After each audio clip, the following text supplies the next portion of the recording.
nothing wrong with your television set. Do not attempt to adjust the picture. We are controlling transmission.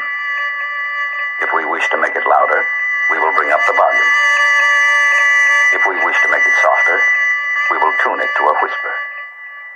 We will control the horizontal. We will control the vertical. We can roll the image, make it flutter. We can change the focus to a soft blur, or sharpen it to crystal clarity. For the next hour, sit quietly and we will control all that you see and hear. We repeat, there is nothing wrong with your television set. You are about to participate in a great adventure. You are about to experience the awe and mystery which reaches from the inner mind to 420.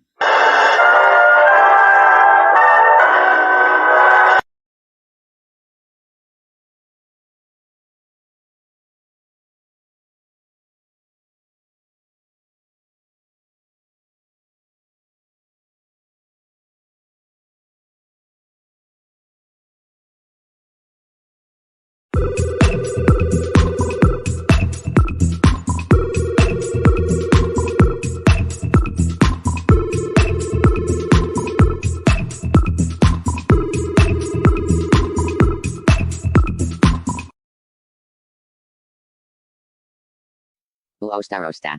Huh. Uostarosta. What's he doing?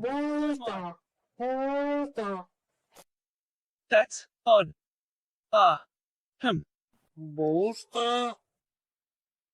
Booster. I'm sure I can fix it. I think.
Wait.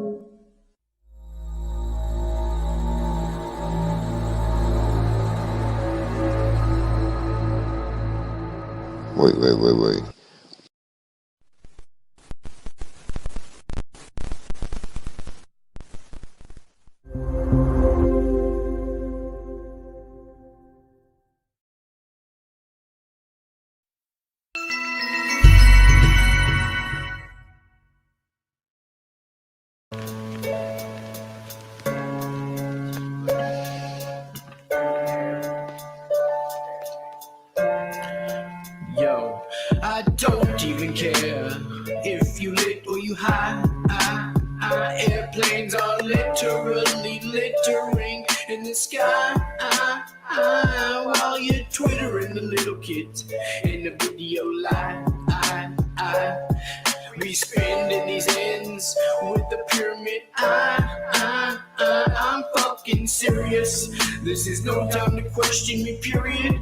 Now I'm furious, about to redo this chick's interior. If I appear to her as inferior, then she's delirious and not a period.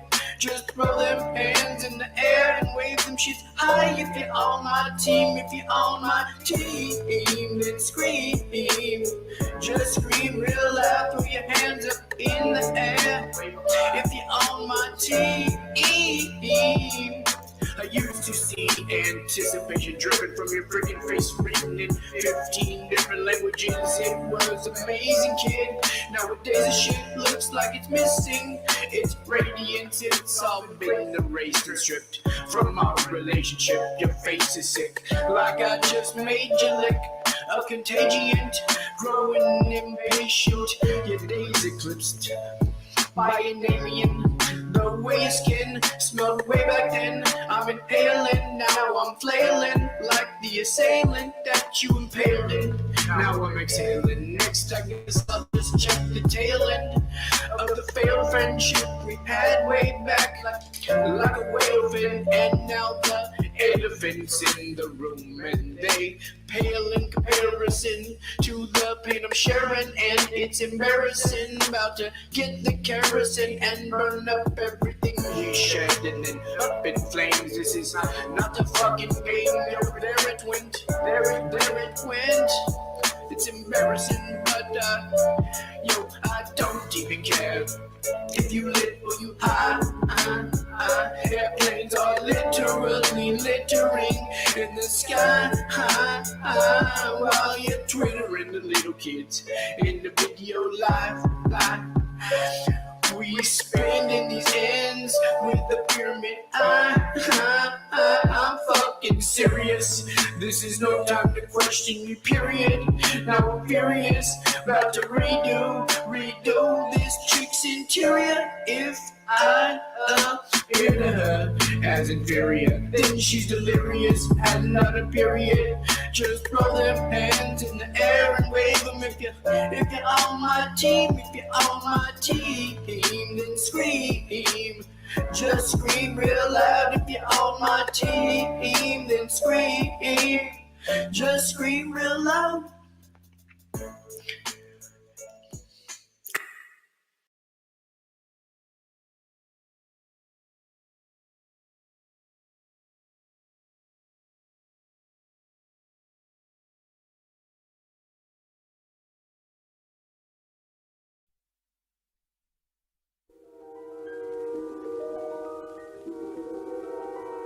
There is a fifth dimension, beyond that which is known to man.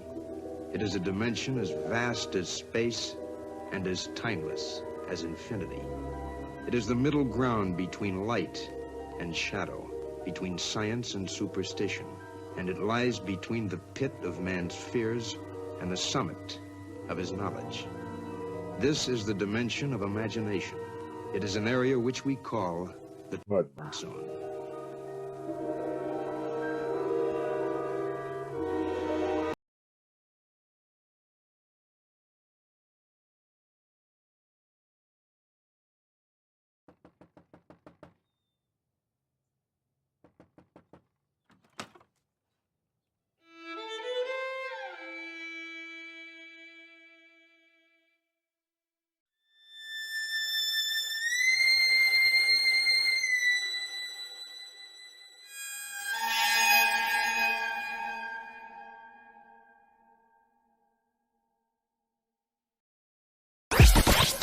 The world is flat.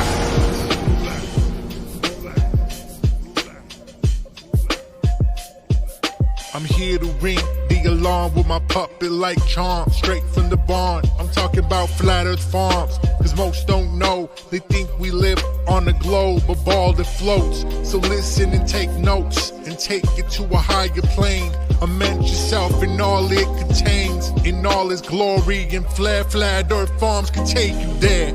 Open your mind outside the box. No more staring at NASA's Photoshop. No more moon landings, no line to ya. No more people standing backwards in Australia. Just facts and pure truth, planning straight to the roots. Flat Earth Farms help you understand. A magical place on a wondrous land. The world is flat, and that's a fact. Tell your friends next time you chat. Let them know a ball ain't that. Let's stay playing with the baseball bat. Cause we coming at the barn, a higher place, the Flat Earth Farm.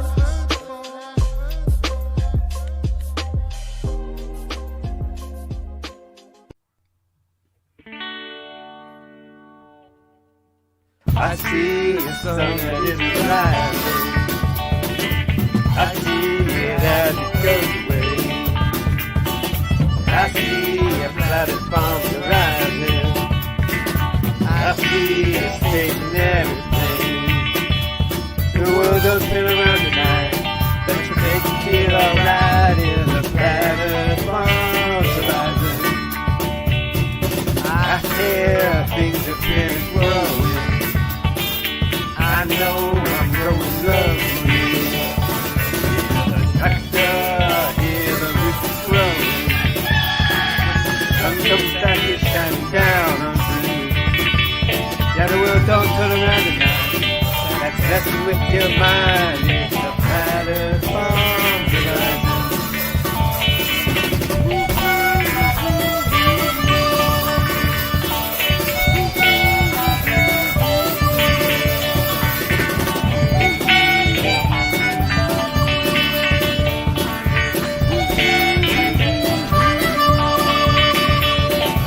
Don't turn around tonight. Messing with your mind. It's the Flat Earth Farm's rising. Hope you got your facts together. Hope you're prepared for all the life. Looks like they're all in this together. So are we, and the truth is on our side. We don't sit around tonight. Close your eyes, it's the Flat Earth Farm's rising. No, it's not sitting out of sight. Never when you fly, it's the Flat Earth Farm's rising.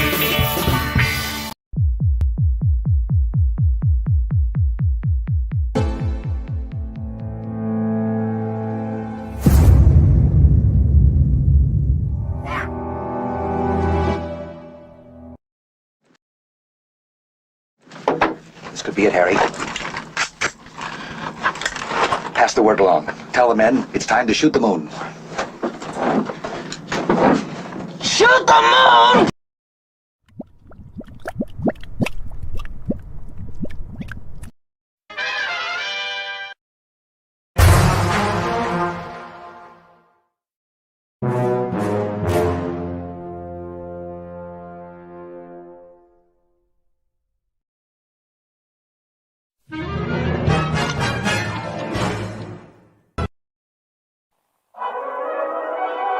What are we gonna do tonight, Singe Man? The same thing we do every night, Boston Ray. Try to take over the world.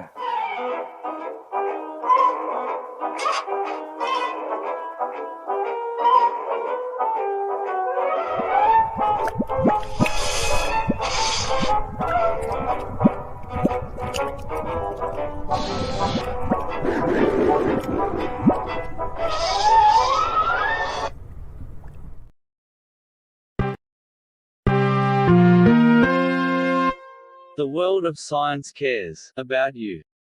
Eureka! We found it. With the tools of science, we have invented Yes, hand sanitizer. But not just any hand sanitizer. This hand sanitizer was developed and approved by the Dark One himself. Here are a few of the things our product can bring you.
You slept.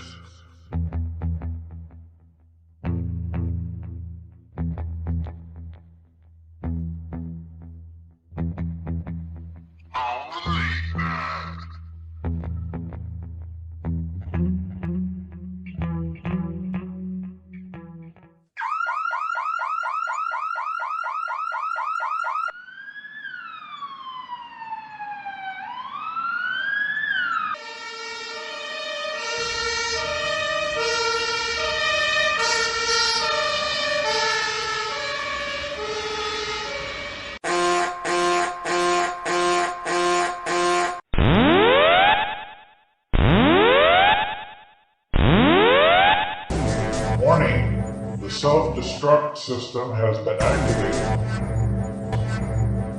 Option to override self-destruct expires in 10 minutes.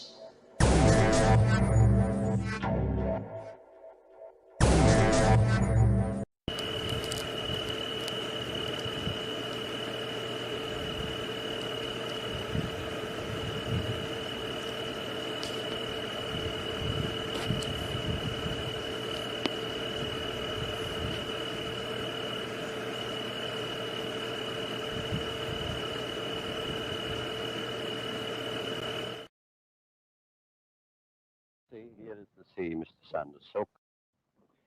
You see, here is the sea, Mr. Sanders, so calm and apparently unchanging. And yet, it is part of my new conception about the nature of the world at this same sea. Many times in the past history of our Earth has rolled over the surfaces of the land masses, sweeping away all life and vegetation, and eventually returning again to its former bed. This is the part of the biblical theory of the flood and the theory of people of other races. Oh, yes, this actual event, the last one, is recorded in all the sacred scriptures of all the old civilizations, from the Hindus to the Bible. Mr. Foster, before we go on with that, you've made a number of predictions, scientific predictions, which you claim have come true. Now, what are those predictions, and how do you make this claim? Well, they're all based on the new notion that the physical invariance principles of contemporary science are invalid. And I stated this first in a manuscript reviewed in Australia in 1954. And the validity of this statement was confirmed finally last year at Princeton when the principle of time reversal invariance was found to be invalid. Well, who accepts the fact that you have made these predictions accurately? Well, the facts as such are undeniable and must be accepted because they're documented. And it was accepted as such at Oxford, at the Tasmanian University, and also at the National University. The facts as such are accepted, but the explanations and the new views as yet are not.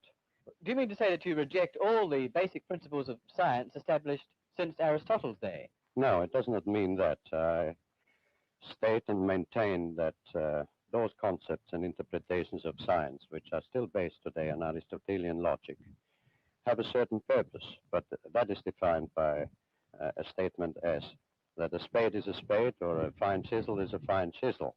But these concepts are inadequate for a complete understanding of the real nature of the world. How is it possible, Mr. Foster, that you as an individual can work out these theories when all the other established scientists have computers and all the money of governments behind them, and yet they apparently can't? Well, I do not claim at all that it is due to my own intellect or to my own penetration. I have been deeply interested from early youth in the real nature of the world, and I held my own views and ideas. But many years ago, about 14 years ago, when I was challenging one of the fundamental conventional principles of science, I had a definite inspiration, not knowledge as such, but an indication and a guidance which I followed and which I worked very hard to evolve into a new structure of understanding. Inspirations are related to thoughts of genius. Do you think or consider yourself to be a genius? No. I consider myself to be an ordinary, humble person who wants to serve mankind with what man has striven for from the beginning of consciousness, with truth and understanding of the world. Well, now, one thing, you have a theory about the moon, and we expect to be able to get observable facts about the moon fairly soon. What is your theory? Well, it is by now rather more than a theory. 10 or 11 years ago, I stated to various scientists that the moon is not a piece of rock, but it is a plasma phenomenon, cosmic plasma, and that this fact will eventually be confirmed. I made certain predictions which were already confirmed in 1958, and the situation now is coming close to a complete confirmation. What will be the result if you're proved to be correct in your theories? The result will be profound and decisive, because it will give proof that a complete reinvestigation of the laws of nature is necessary. Because if the moon is a plasma, no man will ever land on it. The soft landing attempts will all fail. That means that the mass of the moon is less, far less, than is currently assumed. It's in a different state of energy, and it has far less mass. That means there is no more explanation for the tides. If the moon, for example, had only 1,000th part of its current mass, then the tides would only be 2 inches high under conventional theories instead of sometimes 14 feet. And that means that if it is proved that the moon is a plasma, then all gravitational theories are out, and the new concept of the cosmos and of its laws has to be evolved. Aren't you being a bit adventurous, though, because you know that we're going to be able to test out your theories on the moon fairly soon? Well, not anymore. 11 years ago, of course, it was rather taking a risk. I was considered a lunatic, of course. But by now, the evidence accumulated evidence is already so much in my favor that I'm not taking any risks anymore. On the contrary, there is scientific views expressed all over the world now that the moon seems to be of a quite different nature of what was assumed. But the Americans and Russians are thinking of landing men on it. Well, that will never happen. Not on the moon. On Mars, on Venus, on other planets, yes. But the moon is definitely, as I assert, a plasma. Isn't there a slight contradiction? You mentioned the moon and the tides, Mr. Foster, and at the earlier part of the interview, you talked about the tides sweeping over the Earth. Well, there is no contradiction there, because once the moon is proven not to be a piece of rock, but something of far less mass, and the gravitational theories are out and discarded, new concepts have to be involved, which will show that the lawfulness of nature in the cosmos is identical to that in a hydrogen atom or in atomic processes. And when this is understood and worked out in full, it will be found that the physical processes of the Earth are quite different in geophysics of what is at present assumed, and that lawfully in certain periods, mostly during the ice ages, which occur every 200 million years, and there is a reason for that, the axis of the Earth suddenly tilts over. And when this happens, then you get the floods of the Bible, which were recorded before. The tides, the ordinary, everyday tides have an explanation, even if the moon had almost no mass at all, because they are field effects. They're induced by cosmic pressures which exist in the field of our solar system. What's the benefit to mankind in your theories?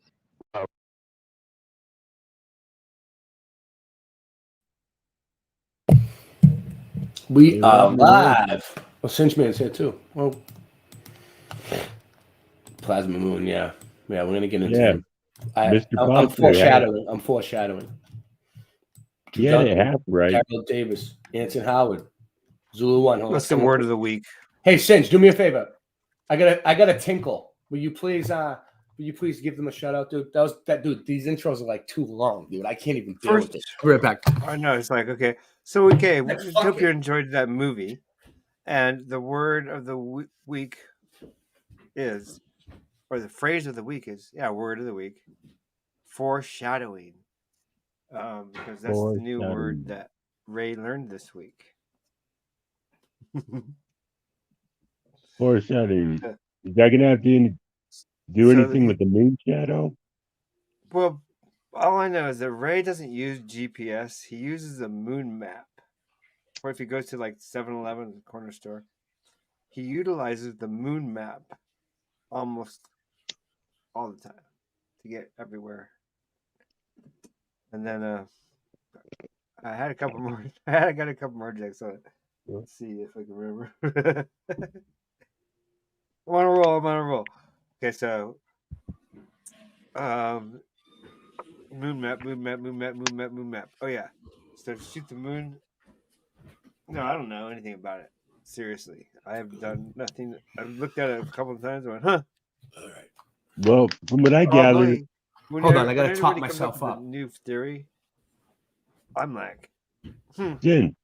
Well, at one point I thought UFOs were fake, and then I saw UFOs. So pretty much anything's on the table since that day, 2012, when I saw UFOs come out of the 3 stars of Orion's belt in Colorado. They appeared to come out of the stars, and then I was like, what the? Meteorite. Oh, neat. Oh, 2 meteorites. Oh, 3 meteorites that are going across the sky and turning perfectly in the same direction. So after that, I went to town and talked to people, and they're like, oh yeah, we see that all the time. You're not crazy. We see that all the time. So I was like, you know what? Everything's on the table now. Then a couple of years later, I got flat, and then I got Mandela, and then I got everything's faked, and then I got Tartarian, and then I got mudded, and then I got now mooned. Well,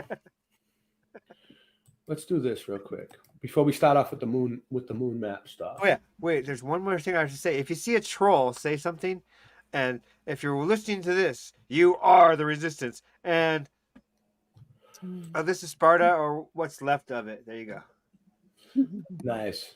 Okay, So, Tommy Tell the Truth is still in jail. Boom! And we're still raising money for Tommy Tell the Truth. So, what's the total? Oh, yeah. Let's see. Da-da-da. And the grand total is 1,419. So we're almost at 1,420 for Tommy. All right. So You'll love that. You hear that number. So yeah, we're that's why I'm late tonight, because we're trying to get Tommy out and we're trying to figure out what's going on. And here's the link for his GoFundMe. So let me say this is an amazing thing that the community's doing, like for coming together like this. Like, look, let's see all the people that are here.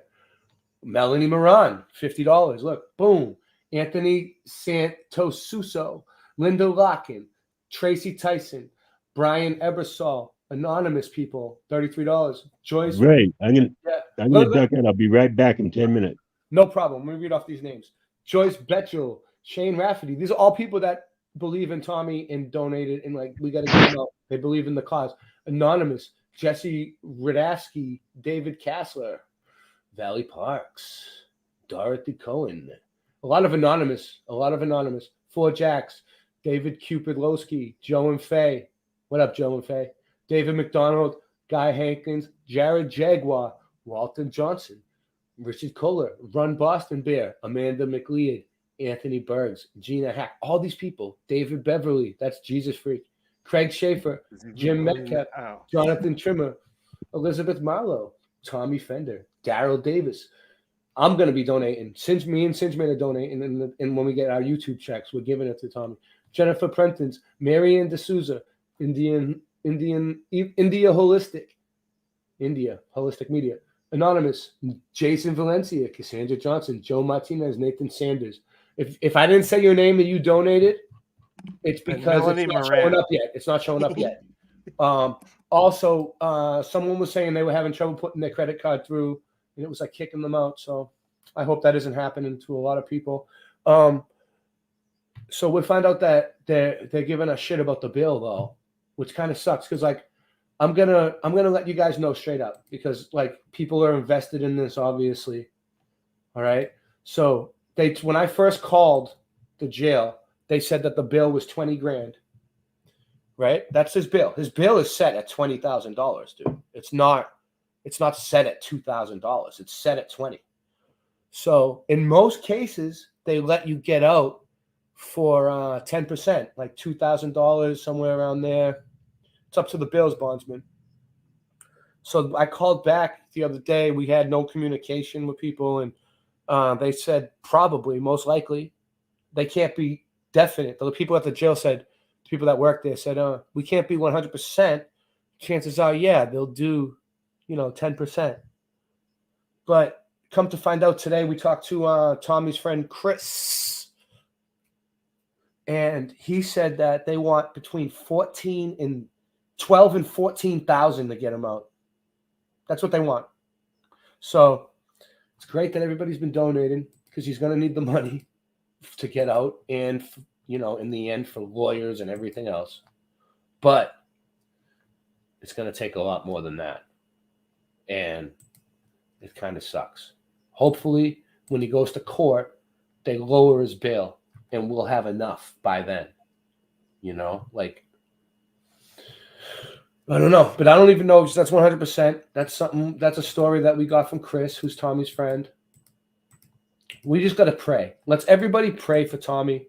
That he gets his bail lowered, or they let him out, or they send him back to Florida or something. And if you have money to throw in that you can help him out, he also crashed a $20,000 vehicle that wasn't his. So he's going to have to pay for that too. Bad things happen to good people all the time. Tommy is one of the best people, and he was just in a bad place, dude, a bad time zone. All right, we'll move on. Okay. So tonight I want to get into the moon map. All right. Now, The reason why I'm like so passionate about this moon map and why it really resonates with me is, are you there, Singe? You're quiet tonight. You all right? The silence is strange.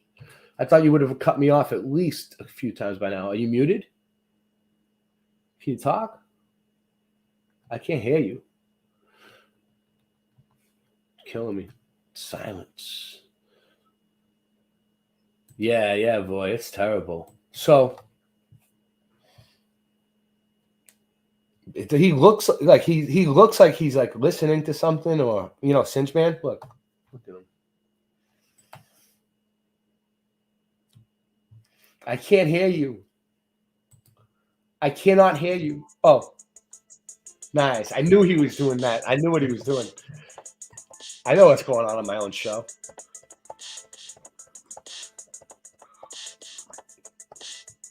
Okay. So the moon map. A lot of people are like, oh, the moon map's bullshit. Oh, fuck you. Hey. Okay. So I've seen people try to debunk the moon map. I'm just kicking out the jams up here. I've seen people failed attempt at debunking the moon map. Okay. I've seen people. You know what? Yeah. Kick out the debunking. Kick it out, man. We want to hear it. Kick out the debunking, brothers and sisters. I've seen people actually That's say. what you want to hear from me? No, can I talk? I've seen people actually show the moon map, like the moon, a picture that they took themselves with a P1000 or a P900 micro zoom lens, 950 camera, right? Nikon. Okay. And then that's pretty up close to the moon. That's a good picture of the moon. I'm not saying that's not a good picture of the moon, right? And I've seen them, take it, and they would take like the continents and try to paste it on the moon and be like, oh, it doesn't fit. It doesn't fit. Like, okay. The problem with that is, ding, dun, dun. Listen, Singe, cut that out for now. I'm trying to think. Okay. Oh, I thought I was muted. Sorry. The telescopic view of the moon. Okay. Telescopic view of the moon. Okay. So, telescopic. Now look at this one. Telescopic appearance of the moon. What? There's a telescopic appearance of the moon? Telescopic view of the moon? Is that the same as a Nikon P100? P1000? Singe, what do you think? You there? No? Not there? Yeah, it takes me a minute to stop. What do you think about the difference between a telescopic image and an image you took from a picture, like a Nikon? Is it the same? Telescope. No, Earth's Earth's history was confusing. You probably know this. Is a telescopic image, telescopic appearance of the moon the same as a Nikon P1000? Would that be considered a telescopic image? All right, let's Google this. A small telescope? I hope it'd be the same. A large telescope, higher. Is it a telescopic projection? I'm going to Google it. The camera would look better than my telescope. I'm going to DuckDuckGo it. I don't use Google. I'm boycotting Google. They own too much. Are we talking telescopes or telescopic images that using a telescope? I'm asking you, dude. All right, let me see. Don't ask me. I'm not teaching anything. All right, let me see. He isn't now. He isn't. I know. I just want to make sure I'm accurate. Yeah, that's a good one. Who else good one? Hear that one? Yeah. It's pretty good. It is. I mean, we're the only ones that have our own MIDI keyboard on our show. Okay. Working on it. We're making a nice beat. How to see the moon with a telescope. Okay. See? I made that, and then I'm going to go. Hold on. I get the right beat. What is it? Right sound. Oh, okay. Let's try it. Ready? Try it. So yeah, a telescopic image of the moon no, is you're basically like an image from a telescope. Aha! So I'm correct. So if you have a small telescope, then the better camera. Yeah. But you're talking a good telescopic image. But nice they call P1000 P900 Nikon they call them micro zoom.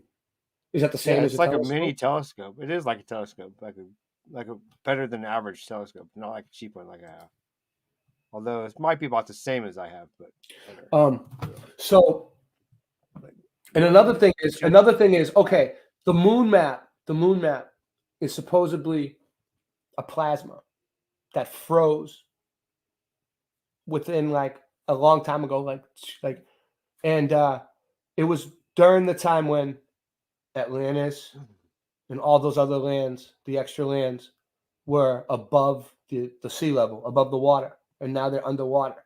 So here we go. Thank you. Telescope versus astrophotography. You are currently reviewing telescope versus camera lens. All right. So it's different. Okay. So that's all thank you, Ella. So it goes by millimeters. So also though, the person that I seen debunking the moon map was using the land masses from like the regular map, like the globe, right? And they use these extra land masses on the moon map, and they got those from the Gleason map. And they got the shapes of the land from the AE map and like the Gleason map. They didn't use the shape of the lands from the real globe. So like you can't just take a picture of a Nikon P1000 and layer some like the regular landmass shapes over the moon and say, oh, it doesn't fit. And another thing, it's a mirror image. So that means it's upside down. So you have to take your photo of the moon and flip it upside down also for it to fit.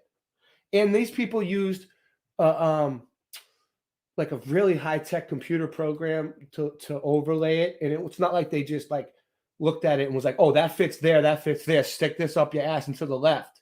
You know what I mean? All right, let me show you something.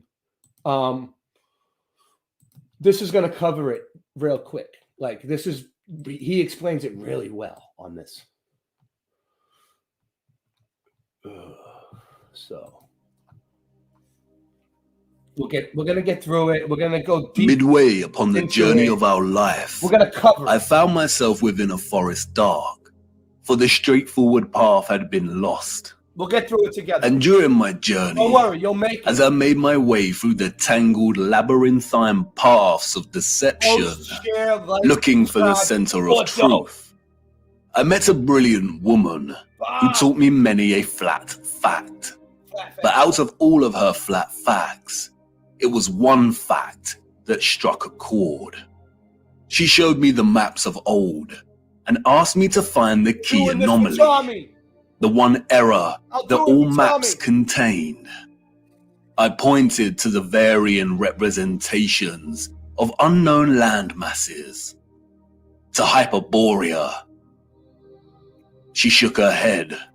No, find the glitch. We live on a flat plane.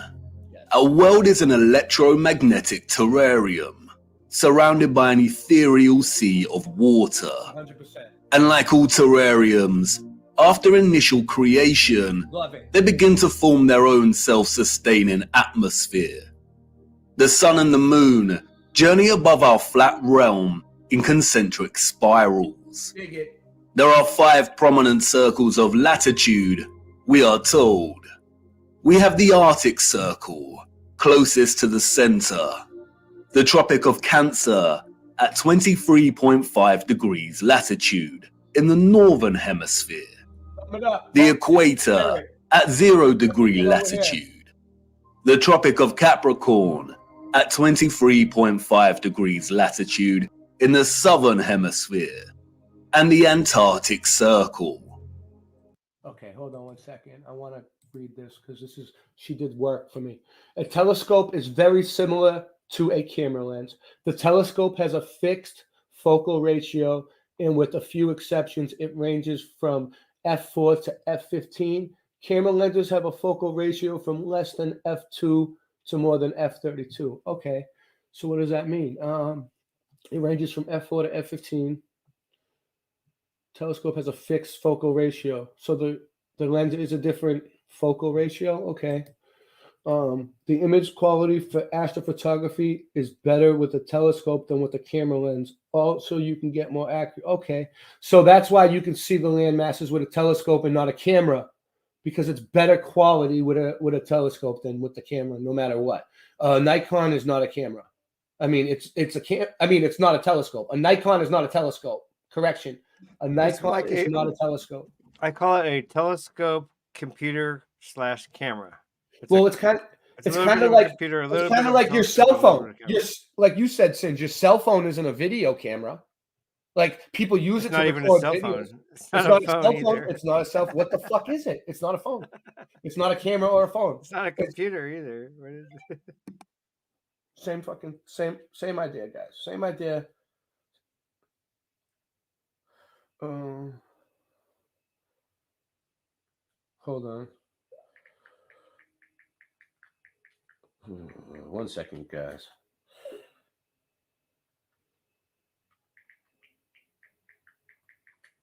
I got this beautiful. Yeah. Pretty basic, but when you put it with. All right. So, where was I? I lost my train of thought. What was I saying, Singe? Singe, you always pick up right where I left off. What was I saying? Anyone remember? Oh yeah.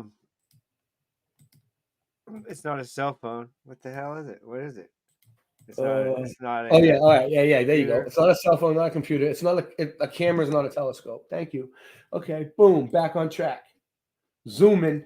The sun journeys from the equator at the March equinox up in concentric spirals to the Tropic of Cancer. When the sun is in this position, the northern hemisphere experiences summer and the southern hemisphere experiences winter. After which, the sun turns and begins making its way back to the equator.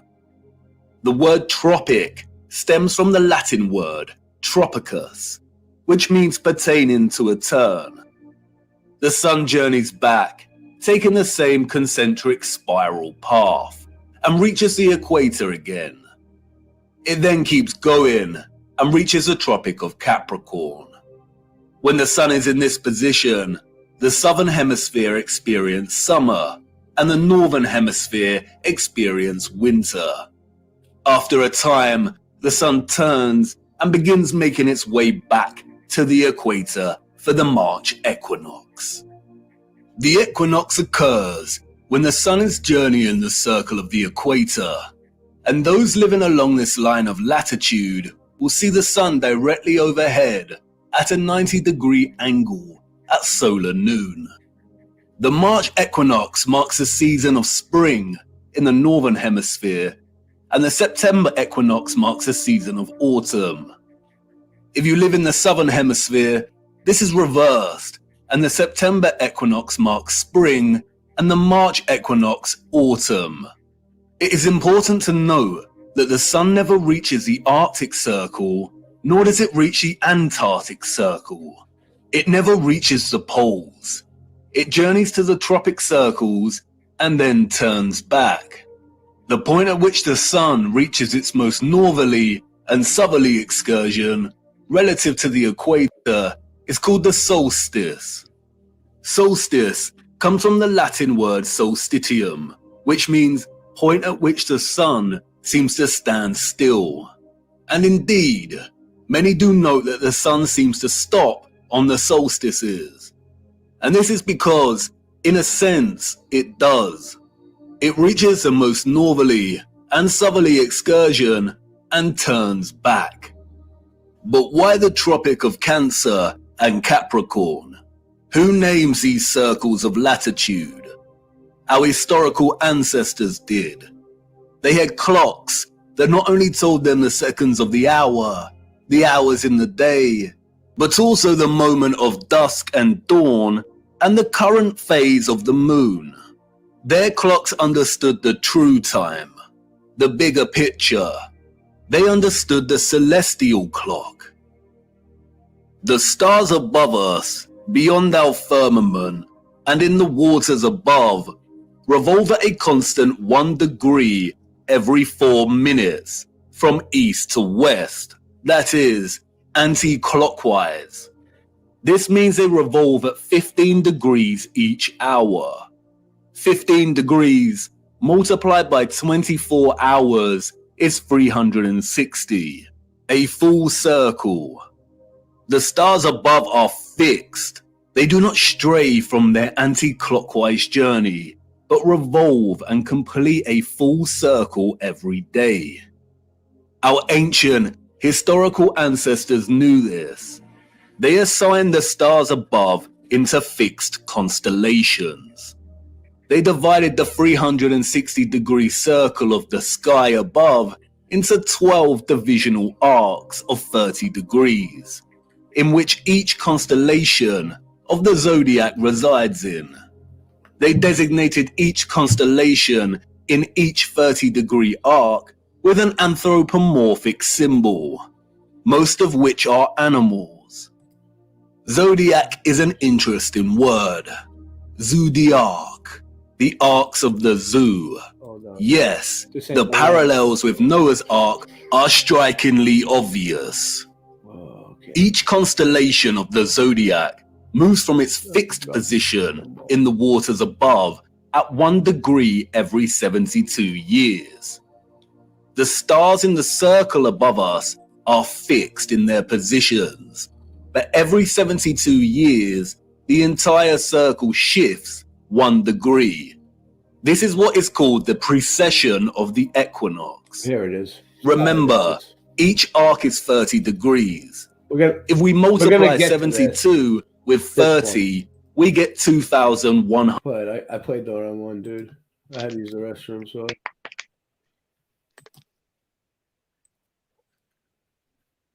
I think this is it. Hey, fellas. Hold on. I've been just spent the last 15 minutes trying every method possible to send $100 and it won't accept my card. Hold on. I just spent the last 15 minutes. This I might told be you right. Hold on. three ways to make it do it. I think it's right. All right. Sorry, guys. I know one It way was to right. make it do it. 160 years. What? Wait, what were you Right. saying? What are you saying, John?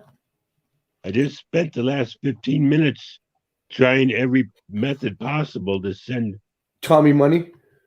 Yeah, it won't accept my card, so I'm gonna have to get a hold of Daryl.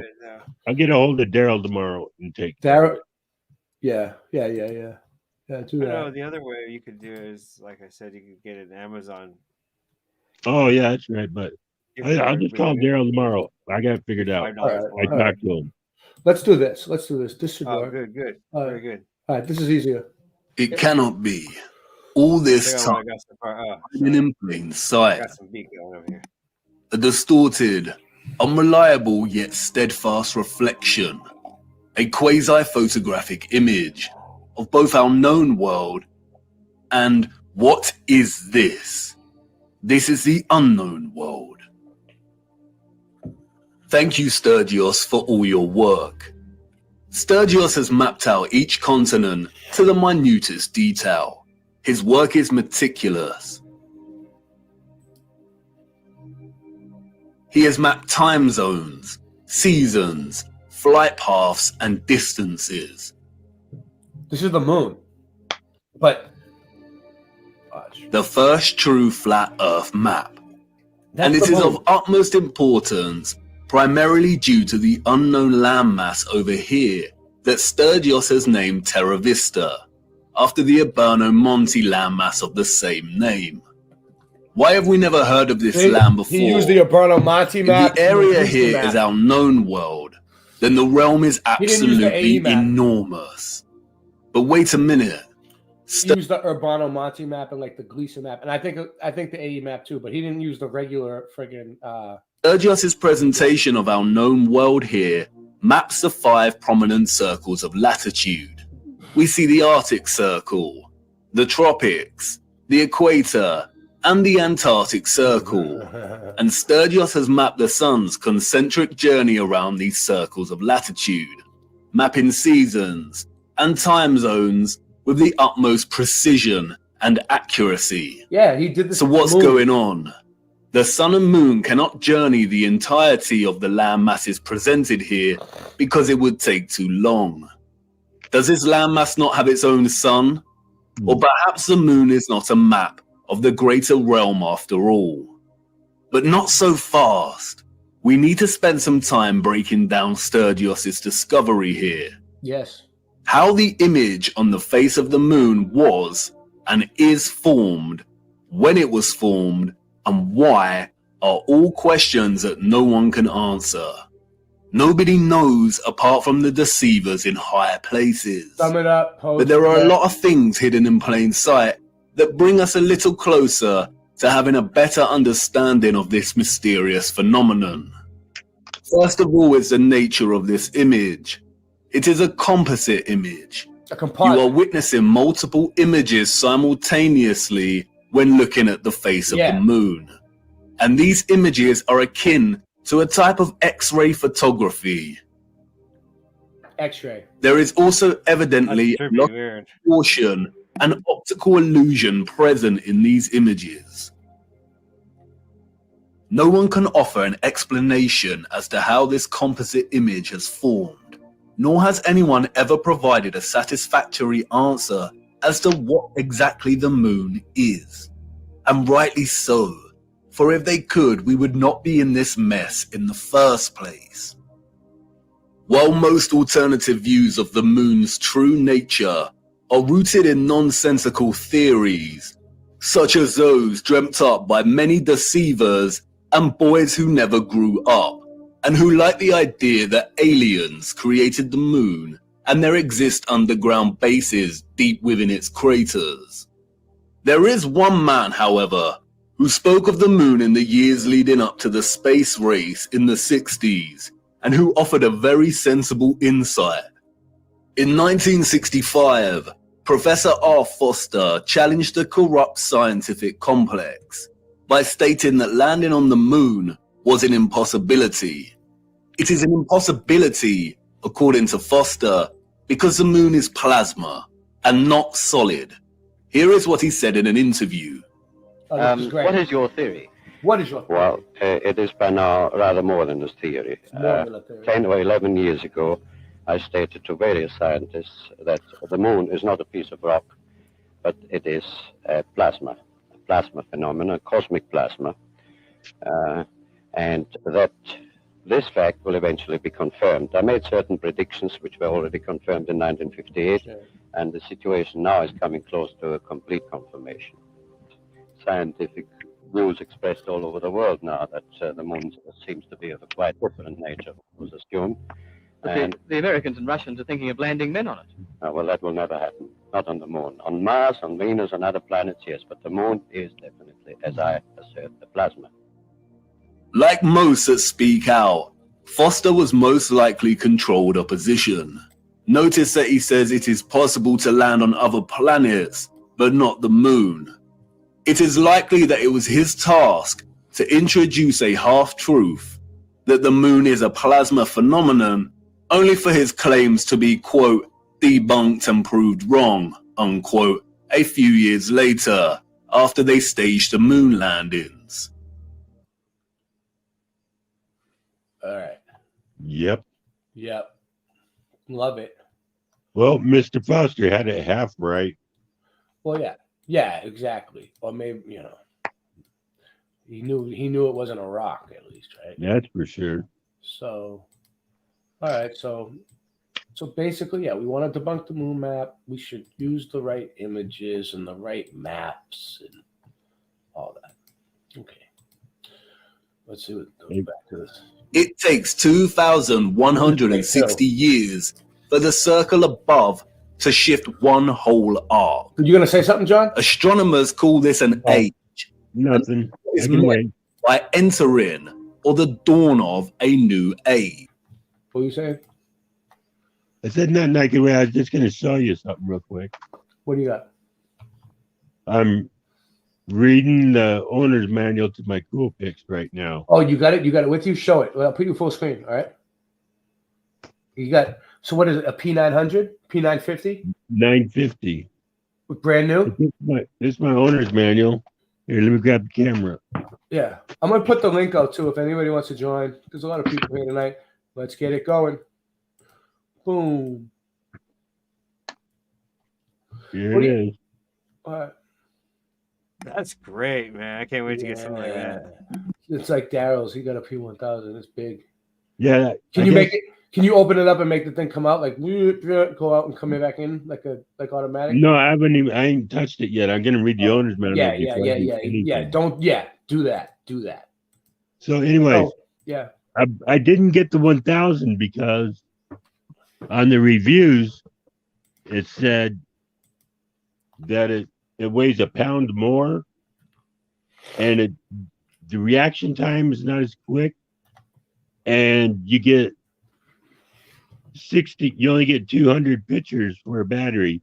This gives you like 290 or 60, and like this is easier to handle because I only have one hand. My left hand is only good for waving.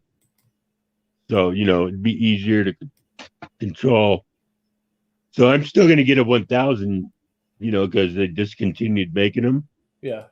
But I'll just buy one of those used just for the fact so I can get that got 125 zoom. The Nikon P950 only has 83. So now you can I'm going to be ready for the now you can. This could be it, Harry. Pass the word along. Tell the men it's time to shoot the moon. Shoot the moon! No. Shoot the moon, John. Shoot the moon. Yeah, I will. I guess there's a lunar eclipse coming up sometime in March. I just heard. Mm-hmm. Well, that's right. There's a solar eclipse in April, and there's a solar eclipse coming. April 8th, of course. 8th. Yeah. You can't do that. No. But so there's the lunar one coming up, but we won't be able to see it. I just remembered. So this guy that's talking, this is Ewa, right? Ewa. Listen to the voice. Listen to the voice.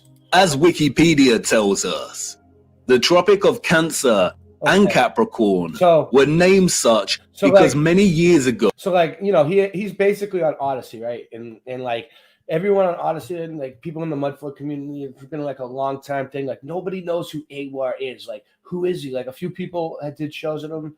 Like nobody really knows who. Well, I know who the fucker is. I went to fucking high school with Ewar, dude. Are you serious? No, really? Oh yeah. I went to high school with Ewar, dude. All right, Ewar was this little stout, chubby, short, retarded kid with a giant forehead, and he sat in the third row. Yeah, you thought he was retarded. No, he was. He was short. Yeah, he was short, fat, and stout. Giant forehead. His name was Ewar. He sat in the third row in my science class, dude, in high school. And you want to, and you know what's fucked up? You want to see what he looked like? I got a picture of him. Okay. That's Ewar. There he is. Right there. Yes. Look at the smile on him. Yeah, look at him, dude. I remember him like I'm laughing because I remember him like it was yesterday. You know, like I know. Everybody knows that picture of Ewar, right? We all know that's him. Yeah. And the thing is, it's like I was like really like stressed out about it. Like, but now like because I used to. I'm getting. Look at the 5 head on him. I remember like it was yesterday. Like now I look at it and I'm like, wow, he looks young. He looks young. He's got a 5 head. He was like really, he has a 5, he has a 5 head. And the thing is, he's like, you know, he was really smart. He was an egghead. You know, he was really, really smart. He was like, Well, yeah, that's why he was 10 years old in your high school class. And you know what else? His voice hasn't changed at all. Like the voice is still the same. Like, let me show you. Let me show you. I guess that happens when you got genetic defects, but yeah, let me show you for a second. Oh no, I guess it worked out. He grew up. Why? In the days before Christ, the days before BC, the sun was in the constellation of Cancer at the June solstice. That's him. And the sun was in the constellation of Capricorn like at the December solstice. So what does it mean for the sun to be in a given constellation during? You know, they thought he was like really smart. Do you think he knows where he's at right now? That smile on his face, he looks pretty happy. That was Ewar. For everybody who's wondering, that was Ewar. All right, go ahead. I was telling everybody how you don't use GPS, but you use the moon map instead for wherever you go. Yeah, I use the moon map as my map. Like people are like, oh, there are no well, no. All right, if God put the sun, moon, stars in the sky like a clock, okay? Like a clock for us to tell time. The changing perfect of time the moon does. Yeah, for us to tell time and the changing of time. He built this place like a clock, right? All right. And he put a clock right in the sky for us to tell time. Well, he put a map there for us too, dude, so we could see distances and what the place actually looks like. All right. That's what I think. He put a clock and a map built in. What's up, Anson? You know the Howard? theory on how that got there? Welcome to the show. What's Anson up, Howard? Welcome. Yeah, good. What's up? Well, I know the theory on how what got there. How that moon map got on the moon of Earth? Yeah, I heard a few theories on it. Are you asking me, or do you want to say it? Well, I know. I heard one that, like, you know, the moon's plasma in it might be made out of some type of silver. Okay. Like a film. And it's actually it's almost like a film image of the Earth embedded on it. Follow me? Mm-hmm. Almost like a photograph. If the moon was made out of some type of silver plasma, or it's just a theory I heard on how the image got there. I heard that whatever it is, some people think it was some sort of experiment, maybe, that went wrong to form the moon. No, God put it there. Some people, yeah. Some people say that too. Like, there's a whole bunch of theories on it. Nobody really knows, but how it was put there. Sun in the sky at solar noon. Of course, during solar noon, we would not actually be able to see the stars in the firmament beyond. Therefore, to discern the sun's position relative to the constellations requires either 1, a thorough understanding of the stars and their positions above. Our ancient ancestors, we are told, created star charts and used devices such as astrolabes. Or 2, computer technology that is able to map and overlap the sun's position against the backdrop of the stars and constellations at solar noon. The sun's presence in the constellation of a given zodiac sign means exactly as it sounds. Hey, what's up, Rob? At solar noon, on the day of the solstice, the sun should be in front of a given constellation. Look closer at the zodiac wheel featured on the dial of these clocks. Here we see that both the constellations of Cancer and Capricorn are polar opposites to one another. These are the names of the 2 lines of latitude on the maps, and that we use to discern the sun's most northerly and southerly excursion above our flat plane. All historical cartographic world maps display both these circles of latitude as Cancer and Capricorn. We see it here on Mercator's maps. Good job on the thumbnail, Singe. On the Ortelius. Thank you. On the Rouge. On the Urbano Monte. Cartographic maps combine so-called science with aesthetics to communicate spatial information effectively. They strive to be accurate. And we still use this designation of Cancer and Capricorn for these circles of latitude on our cartographic maps today. Google Earth also uses these designations. But why? As Wikipedia states, when this line of latitude was named in the last centuries BC, the sun was in the constellation Cancer at the June solstice, the time each year that the sun reaches its zenith at this latitude. That's going to get good in a minute. I've seen that one. All right, here we go. We'll get back to that, though. What's the last century BC? I know what the first century BC is, but what is that? What he said? He's at the last century BC. Yeah, come on, EY. I'm telling you, he used to say that shit in high school too. Rock, it was nuts. Like, well, last century BC in the third row. Dude, we used to say, "Shut the fuck up," smack him on the back of his head. And I used to give him a wedgie sometimes in the bathroom. He's just like, whatever, dude. He's just so like John was saying with his accent there.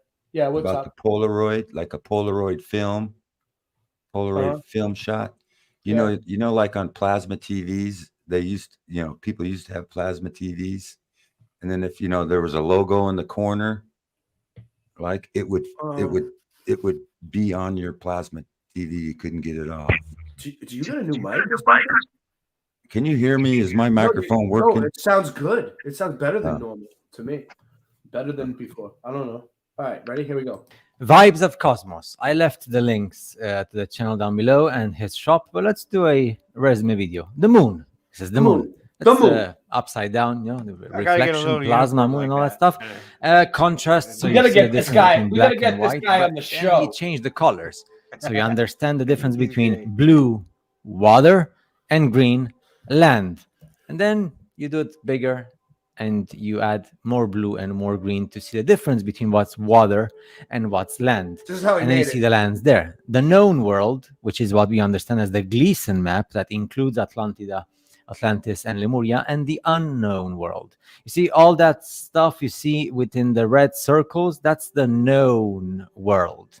Well, known world where the known continents are, but you still have Atlantis and Lemuria and other places which are forbidden because the ships and planes, they have the routes according to what they desire, not what you desire or me. And then this is like the political map. You see how we did the transition? You see from the moon, ocean, land, more contrast, and the known world in the circle, and then the political world. So what you see there, if you do a zoom, it's not very... Jonathan, you're echoing. While I screen share, you got to use headphones or it's going to echo. I don't know if you have... Me? No, Jonathan. It's Jonathan. Oh. Jonathan is echoing. Let me see. Gotcha. Let me see. Still echo? Oh, no. It's just... All right. It's not echoing. It's just in the background. It's fine. Like, there's like... if you buy the maps, it's clear. But you have what my mouse says. This is Atlantis and this is Lemuria. Sorry, Lemuria. Here, this is Australia. Lemuria. And this is Africa and Russia and Europe, and this is the known world with the oceans, and then this is the unknown world. That's where all the missions with Antarctica, the station, the stations, the missions, the Apollo missions as well, like the thing with space. When they send these missions to space, they send missions to explore the lands beyond the ice wall, beyond the limits. Well, yeah. And here, right, when you travel with the ships and planes, you just go. Okay. So we know that space shuttles don't go to outer space, right? But it is a plane, right? Like a jet. And then what the fuck? What if they were building a vehicle that could get them past the ice wall? To get to these extra lands, and that's where they bring those things. That's what he's trying to say. Go where you're allowed. So if you want to go from a continent to the other continent, that doesn't mean that they're not other continents within the boundaries of the known world. It's just there's no ships and no planes that take you there because you and I are just common people. And here, so you understand from a geographical point of view, the difference. So what you see there, the dark blue within the boundaries, that's where we live. And again, we have Atlantis as well, and Lemuria and some continents because we're not allowed to explore them. And what's beyond, like what's like more like in white stuff, it's like the Terra Vista lands, the lands where the Germans went, the lands where NASA went with the missions, the lands where they say, oh, there's different planets like Mars and stuff. And that's it. We don't know anything further beyond because this is like the only thing that the moon shows us. Fortunately, we have the moon for this. So you understand, like now the big world, right? So this is like the bigger world. So this is like the reflection of what we can see on the sky. Now, we don't know if there's something more than this, if this is the whole universe, or if this is just like our local universe here, and then there's other universes. Do you get my point? Yes, I get you. Sponsored by Burger King. The Man in the Moon. Sponsored by Safeway. Sponsored by Burger King. We advertise in orange and red because we know that makes you hungry subconsciously. Gold, orange, and red. Make you. I'm gonna have to mute. Better blue and green. Water and try to find a restaurant that better doesn't use red. I'm gonna have to mute him for a sec because that's loud. It wasn't loud at first, and then it got loud. So the background. Hold on. What, me? No, Jonathan. What happened? I unmuted him. Now he's muted. So try to find a restaurant whose logo doesn't have red. Can you hear me right now? Yeah, now I can. Oh, my bad. My bad. It's all right, Jonathan. It doesn't matter if there's a little bit of noise, but when it cuts out even still the video, it sucks. Still, and then you see the political map with all the countries and the unknown, well, the known for NASA, and those in the high power and the high ranks. For us common mortals, we just like here. And then the geographical map, so you understand the difference between land and ocean, and you see the known oceans, and you see where Atlantis. So Atlantis is here in Lemuria, and hey, and don't mistake this. So when you see here, these are the limits, okay? Of course, there's ice, but we don't know if it's a perfect circle or not, okay? Because we don't know. We are not allowed to explore. As simple as that. We are not allowed. No. Period. End of the story.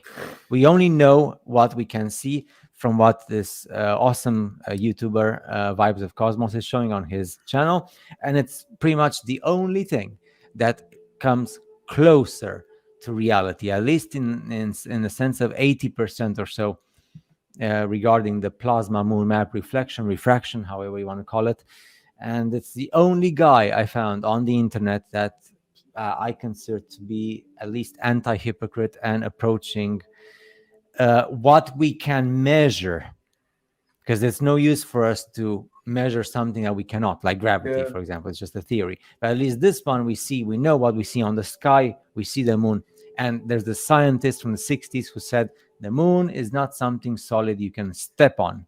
Therefore, if a scientist said it before the Apollo missions in the 60s on national television, I think it was Australia or the United States of America. I don't remember.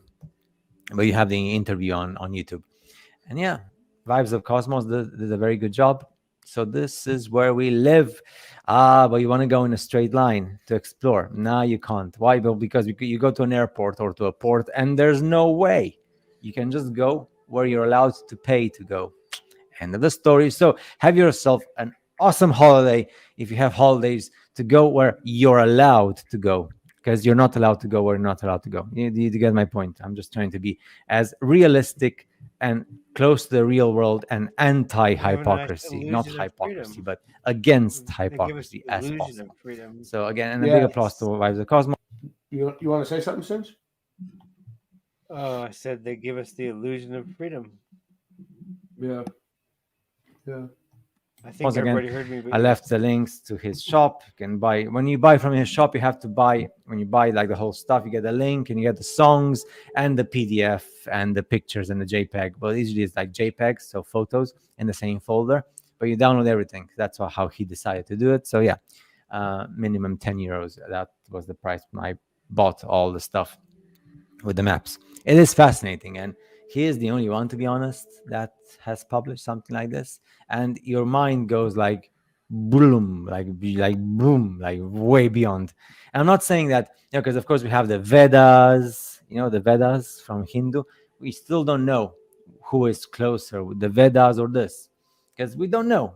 But I see Vibes of Cosmos as the only stuff that is close enough to something realistic that can be seen, observed, and measured, at least from a logical point of view and from a real world physical point of view. So let's enjoy the places where we can't go. There you go.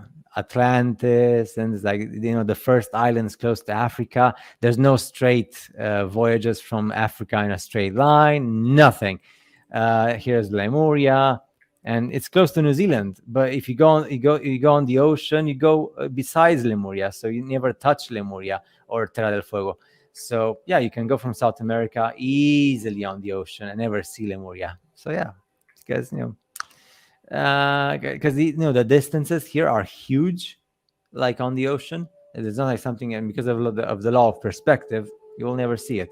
And also, remember, like when they tell us when we travel with the plane, that it is absolutely, like they even go so super angry, you have to close the windows, and they really mean it. Like, I actually was yelled at once, and I other customers as well on the plane. You have to close the windows, to like put down the. It doesn't matter if it's like nighttime or daytime, just like, because there must be a reason. Maybe they did that to me. Spot something sometimes if you're lucky. So if everything is closed, then there's no way to spot anything. So sad, our human species, isn't it? Well, at least enjoy your funny that they did that to summer him. or winter if you live in Australia, or South Africa or South America. So let me know what you think, and let me know what you think about Vibes of Cosmos. I'm sure you've seen the guy, his stuff. I think it's one of the most amazing stuff ever published online.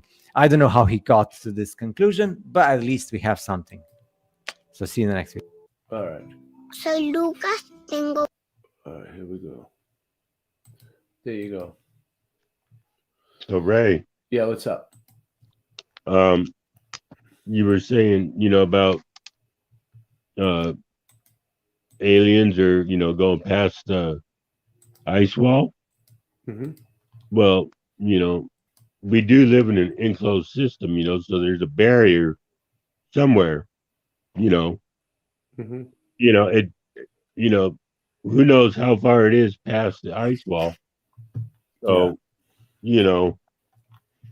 that enclosed system that we live in could go who knows how far, and who knows what's on the other side of that ice wall. So yeah, there could be other lands, and who knows how far it goes. A lot of people think that like the dome or whatever's enclosing our system, is it's not too far away from the Antarctica. Yeah. It could be a lot farther away. Yeah. It's a trip. It's a trip, dude. It's a real trip.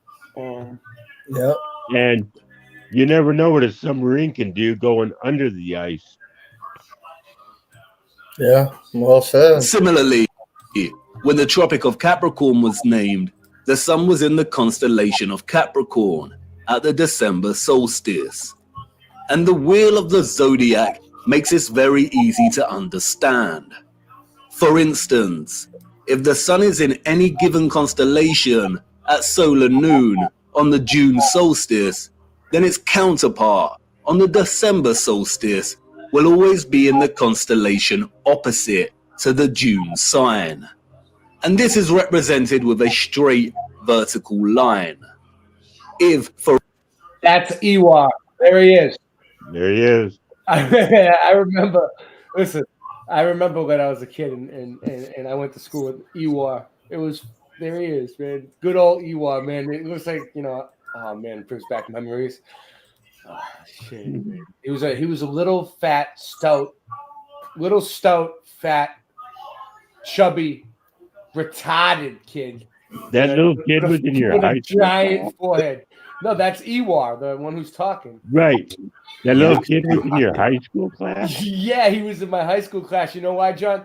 Because he was really advanced. He was like 7 or 8 years old, maybe in high school with me. All right. Yeah, that's why he's making videos now about this type of stuff, because he's really his high IQ is really high. Ewar. No wonder that guy hides his face. Yeah. Look at his forehead, dude. I wonder what he looks like now. Giant forehead, dude. I know. I wonder what he looks like now, dude. I know. I mean, he still had the same voice, though. Like, his voice hasn't changed at all. Really? It sounds the same? He talked like that even then. Yeah. It never changed? Never changed. He had, very deep voice for. Or maybe, maybe he was born with a deep voice, Ewar with his giant A guy like that, his nuts never had to drop. They were born. He was born with a deep voice. Oh God, so anybody who's just tuning in, that's Ewar. I went to school with him. He sat in the third row in my science class. I'm saying Ewar knew nothing. Is that what you're saying? What's up? No, he knew more than. Oh, he was good. Oh yeah, he was sat in the third row, but he was like really, really smart. He was in the head. Sounds like you're making fun of it or whatever, but like I haven't looked into Ewar super in depth. What are you saying? Oh, he's good. Oh no, his old stuff is really good. A lot of people don't like the new stuff. To be honest with you, the new stuff that he's been putting out, no, nobody likes it.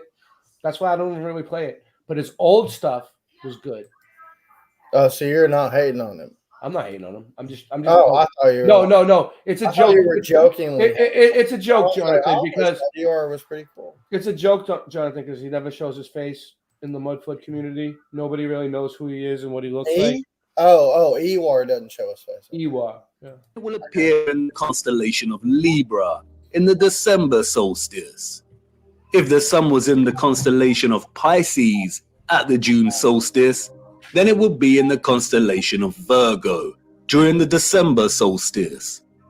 These signs are, in a sense, bound in their opposition to one another. And this is where it becomes interesting. The vertical line here represents the tropic circles and their respective constellations during the solstices. But they are governed by another circle of latitude, the equator. On the wheel, this is represented by the horizontal line. And you'll see that the lines form a cross. The equator and the tropic circles are bound in unison by this cross. Remember, the zodiac is the clock face of the circle of stars above us. When one turns anti-clockwise, the rest follow. And just like the signs of the solstices, the left hand of the horizontal line here represents the constellation the sun is in during the March equinox, and the right hand side representative of the sign during the September equinox. And it is the left hand side of the cross, the March equinox, or what is referred to as the vernal equinox, and its zodiac sign, which acts as a reference point for the entire celestial coordinate system. It's called the first point of Aries. The naming of this reference point after the sign Aries is arbitrary, or so they say. We also use it as a reference point for naming the age we are in. And if we start in the age of Aries, we can illustrate the precession of the equinox and the designation of constellations to their corresponding circles of latitude quite clearly. For instance, if the sun is in the constellation of Aries during the March equinox, then we have the Tropic of Cancer and Capricorn. We also see that the sun will be in the constellation of Libra during the September equinox. Now the stars above us are revolving anti-clockwise from their usual fixed positions at 1 degree every 72 years, and a whole zodiac arc every 2,160 years. So let's jump 2,160 years to the age of Pisces. The sun is, of course, in Pisces during the March equinox. We have the Tropic of Gemini and Sagittarius, and the sun in Virgo during the September equinox.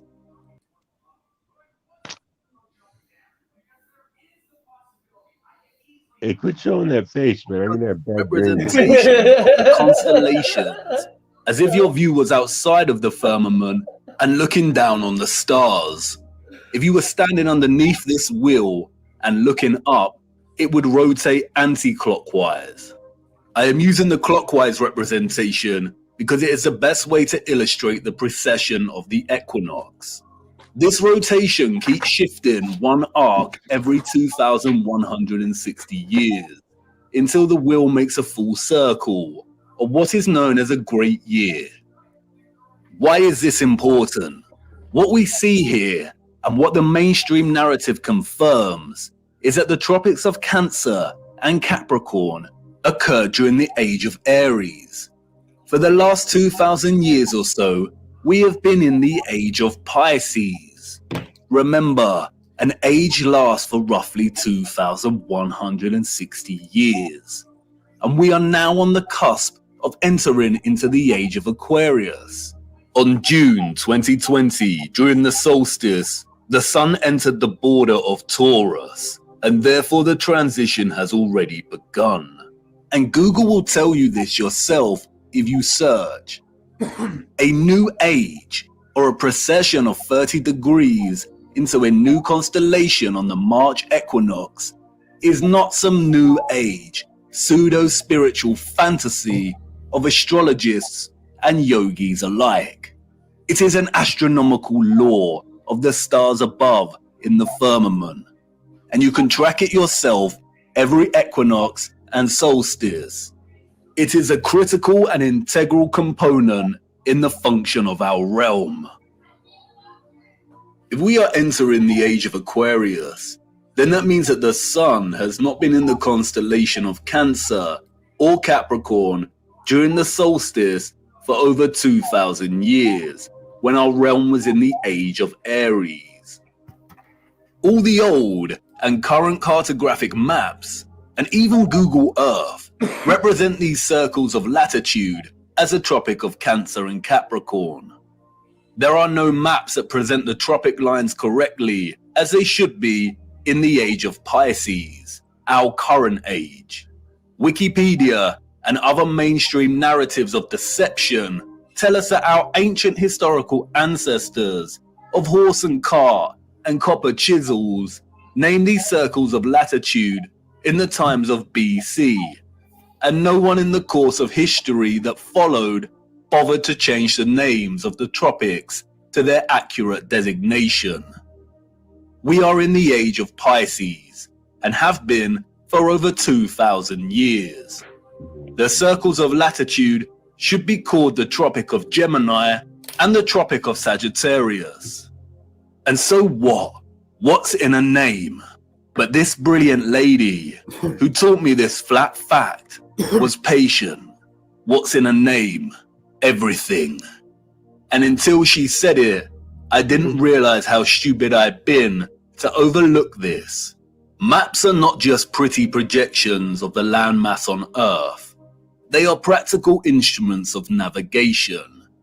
Our ancient historical ancestors, we are told, depended on celestial navigation, on the position of the stars in the firmament above to guide their way when at sea. Follow the North Star. And if perchance their compasses failed, then knowing the map of the stars above would be critical. Believing that our ancestors just continued to use the designation of Cancer and Capricorn for the tropics that was established by their own historical ancestors, who belong to a different age entirely, is absurd. Celestial navigation would have been an essential skill set for anyone navigating their way across the oceans.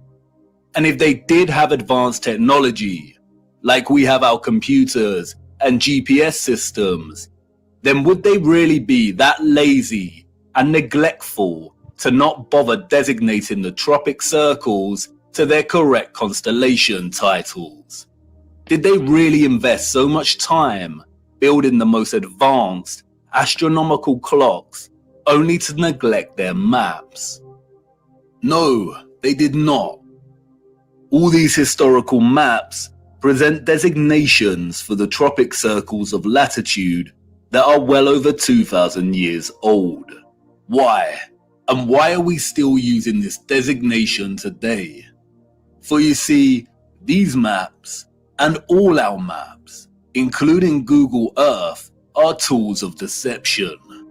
Where are the maps from the age of Pisces? The maps of the last 2,000 years? And could these maps actually be over 2,000 years old? It seems like someone does not want us to know the age we reside in, or wants to distract us from finding out just how important the precession of the equinox really is. This brilliant lady's flat fact leaves us with the following conclusions. The maps, all of them, Mercator and so on, are either 1. Original maps that belong to a period that occurred thousands of years ago and have been given false dates and narratives surrounding their creation. 2. Manipulated copies and versions of original maps that were created over 2,160 years ago. Or 3.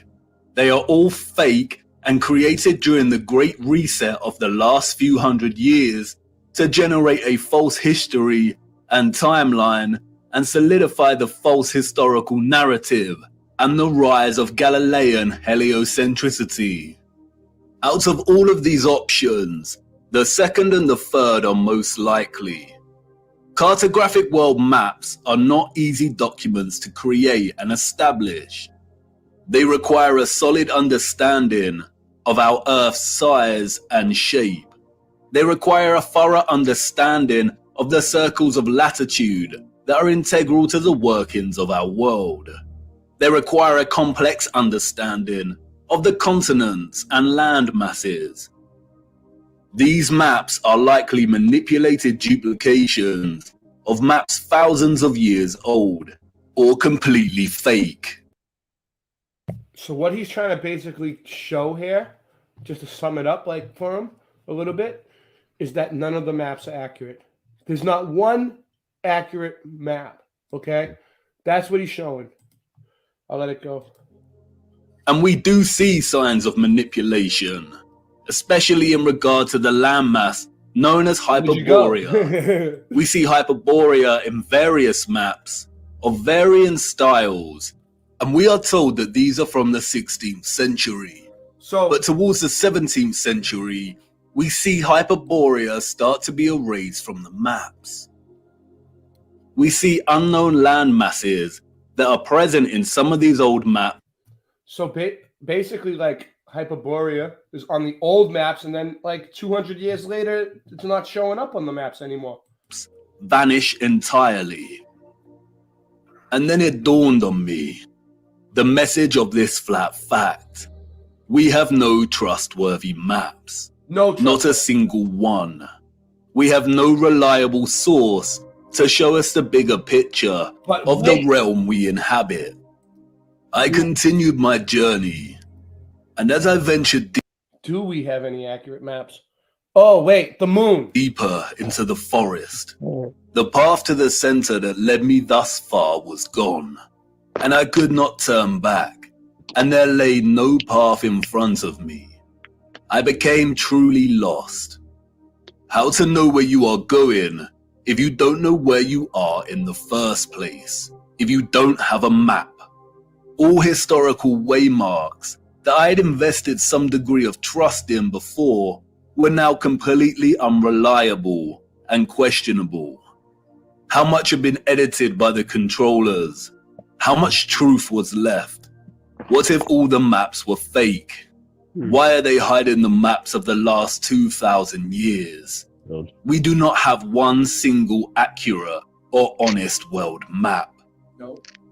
And like in all moments of being lost, right before despair takes hold, an unforeseen circumstance arose that set me back on course. I stumbled through thick overgrowth and out into a moonlit clearing with a small lake. Yep, here we go. At this clearing, I met a mysterious figure named Sturgios. I told him I was lost, and he told me to come and look into the lake. He told me to watch the water. What did I see, he asked. Myself, I replied. My reflection rippling and glistening in the moonlight. Mirror, mirror. Look beyond yourself, he said. What do you see? And there it was, just as it had always been. Mirror, mirror, way up high. Mirror, mirror in the sky. Mirror, mirror, oh how they lie. Do you hear that? Mirror, mirror. Yep. This is where it gets good. It was already good, but this is where it gets really good. Right on. You had to break down that none of the maps are real. They're all bullshit. You know, he had to show you how they make them.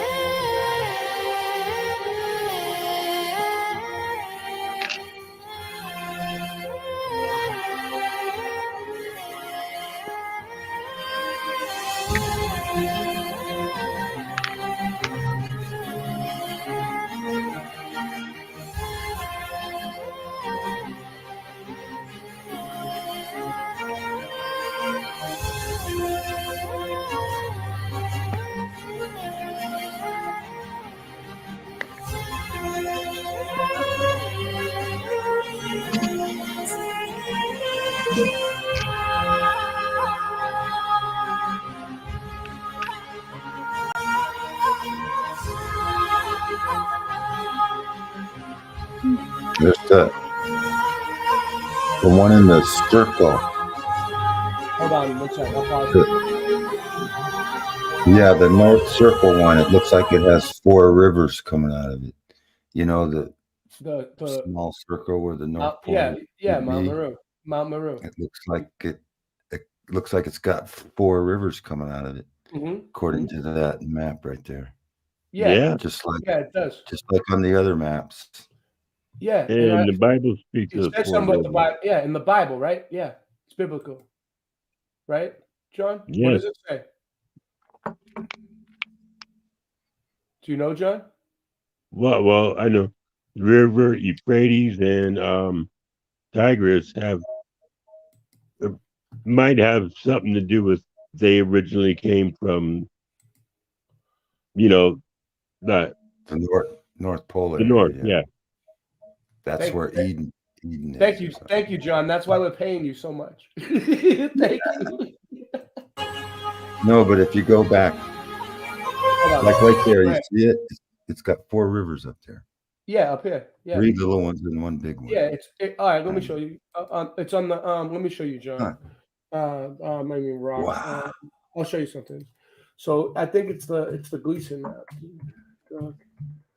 I'll show you, dude. If you go on the Google map search or whatever, and look at the North Pole, all you see is blue water. Monte Oberno map. Supposed to be ice and a bunch of weird CGI glitches where you see they're trying to hide. They're throwing fake water. They're hiding obviously something. It's all a distorted screen, which is supposed to be water in the North Pole area. Yeah. So there could be all kinds of land up there that they're hiding. And if you look on Google Earth and go up there to the North Pole and look, it's all distorted looking. Why? All right, go ahead. They don't let you go there. Just like they don't let you go to the Antarctic. They don't let you go there. Yeah, my shirt. See my shirt? Antarctica. Yeah, some of the Can't people go there. studying the Little Season of Satan. Some people think that's where the encampment of the saints are. Yeah. North Pole. Sorry. It's right below the North Pole. So. Oh, really? And it's got the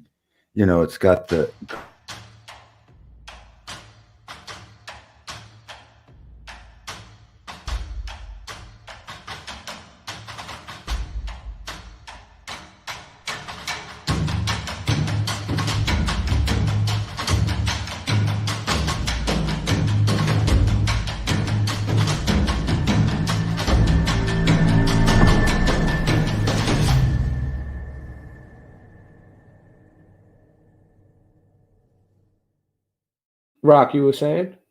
Yeah. Yeah, go ahead. Sorry. Well, what I was saying was some of the people that are studying this Satan's little season thing. Yes. They think that because where did the saints go supposedly from the millennium? They say maybe they're at the North Pole. That's where they're at. And then you got the green northern lights that are similar to the color of Revelations 4, 1 through 3, where it says that the throne room of heaven is like an emerald. Yeah. And you got the northern lights. So it all comes together like. Correct. Well, they say that the Lord, his throne, which is in the third heaven, sits over a sea of glass. And I think there's a mention that it might be a green sea of glass, which would be, have something to do with the firmament, and the green aurora borealis that comes from the North Pole, which would go straight up to where he's supposed to be, to his throne. Yeah, so they could be like the Jacob's ladder, the northern lights. Okay. So and then you have where would the correct? So where look up where would the saints be during the 1,000-year millennium? They were here on the earth for 1,000 years, I believe. At least the martyrs were. Where they went afterwards, I don't know. But if that's true and that happened, then Satan was released from the pit after 1,000 years, and he has control over things right now. And if that's so, the way it looks, he might have took over during the last reset, which could have been 300 to 500 years ago. We don't know. And that's, so the millennial reign could have ended 300 to 500 years ago, possibly. Yeah. So maybe it says that the world will encompass the saints right before. So maybe the North Pole is where the saints are, and the world is encompassing it, isn't it? It's in the center. And There where you else would they be? They'd be in the center, the North Pole, right below the throne room of heaven, which is the North Star. Well, there's another theory. I'm not sure exactly how it's all put together, but the area they call Tartaria, which was northern Russia and China. We don't know how far that goes up. Well, we do know it went far down is the wall of China. For we were talking about that not just the other day. Well, okay, before that got destroyed, who knows when, but apparently maybe that got taken out after the millennial reign, and that's where they were. Follow me? Up there, up in the past the Arctic Circle, or like you're saying, encompassed. So they were up there. They weren't quite at the North Pole, but they could have been the ones in Tartaria during the millennial reign. After the millennial reign, they got erased. The devil, when he got released from heaven, from hell, first thing he did was he took care of Tartaria and made like it was never there and proceeded to repopulate Europe and North America. Just a theory. Yeah. Great. Yeah. Love it. Love it.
Yep, it is.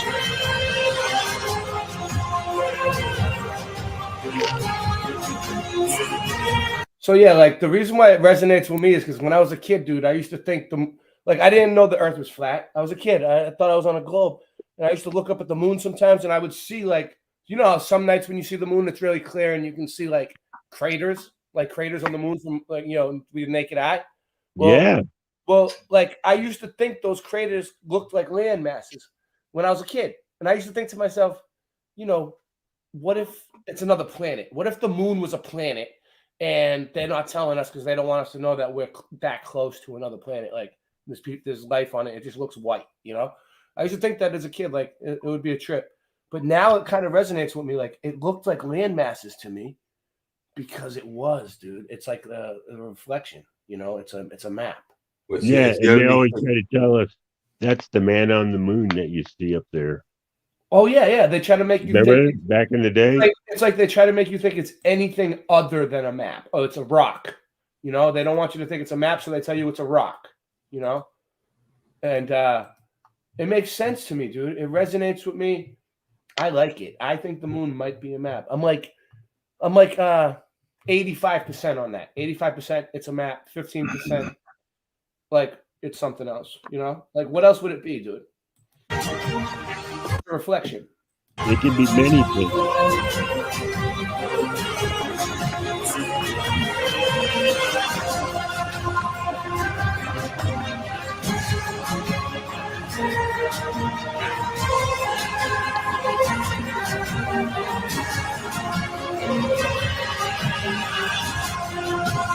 They got time zones for everything.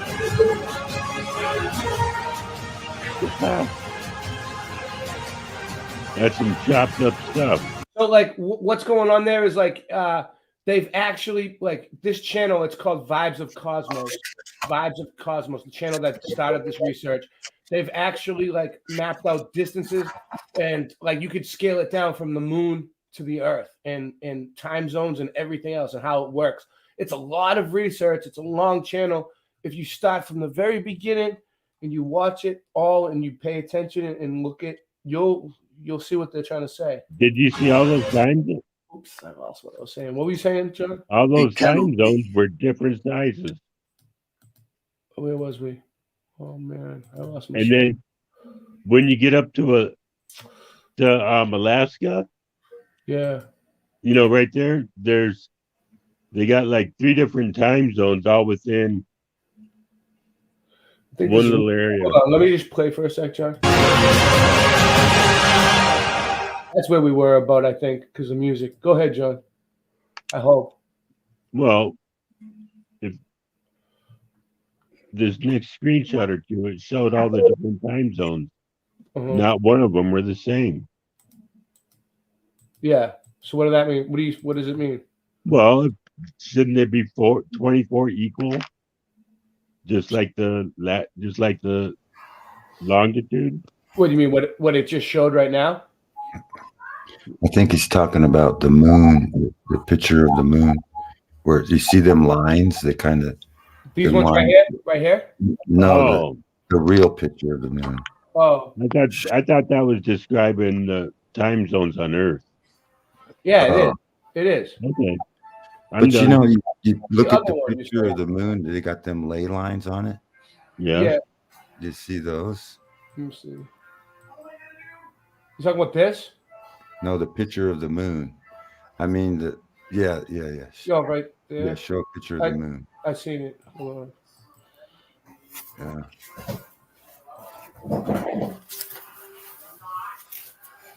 I don't know. Right here? Yeah, see where them lines at the bottom?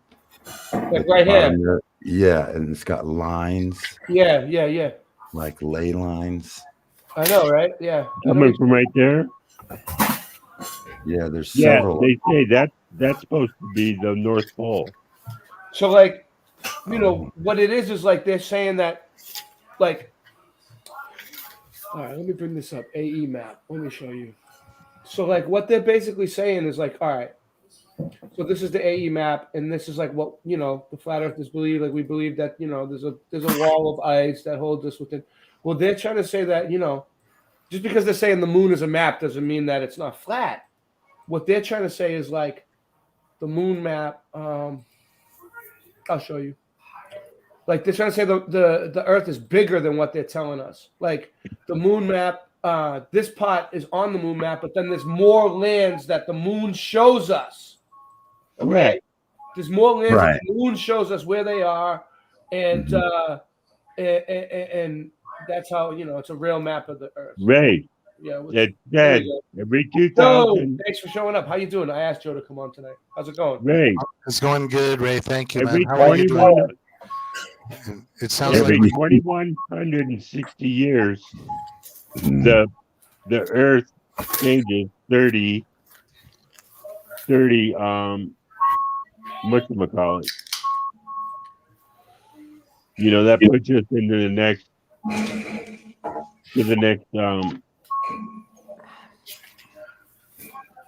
whatchamacallit.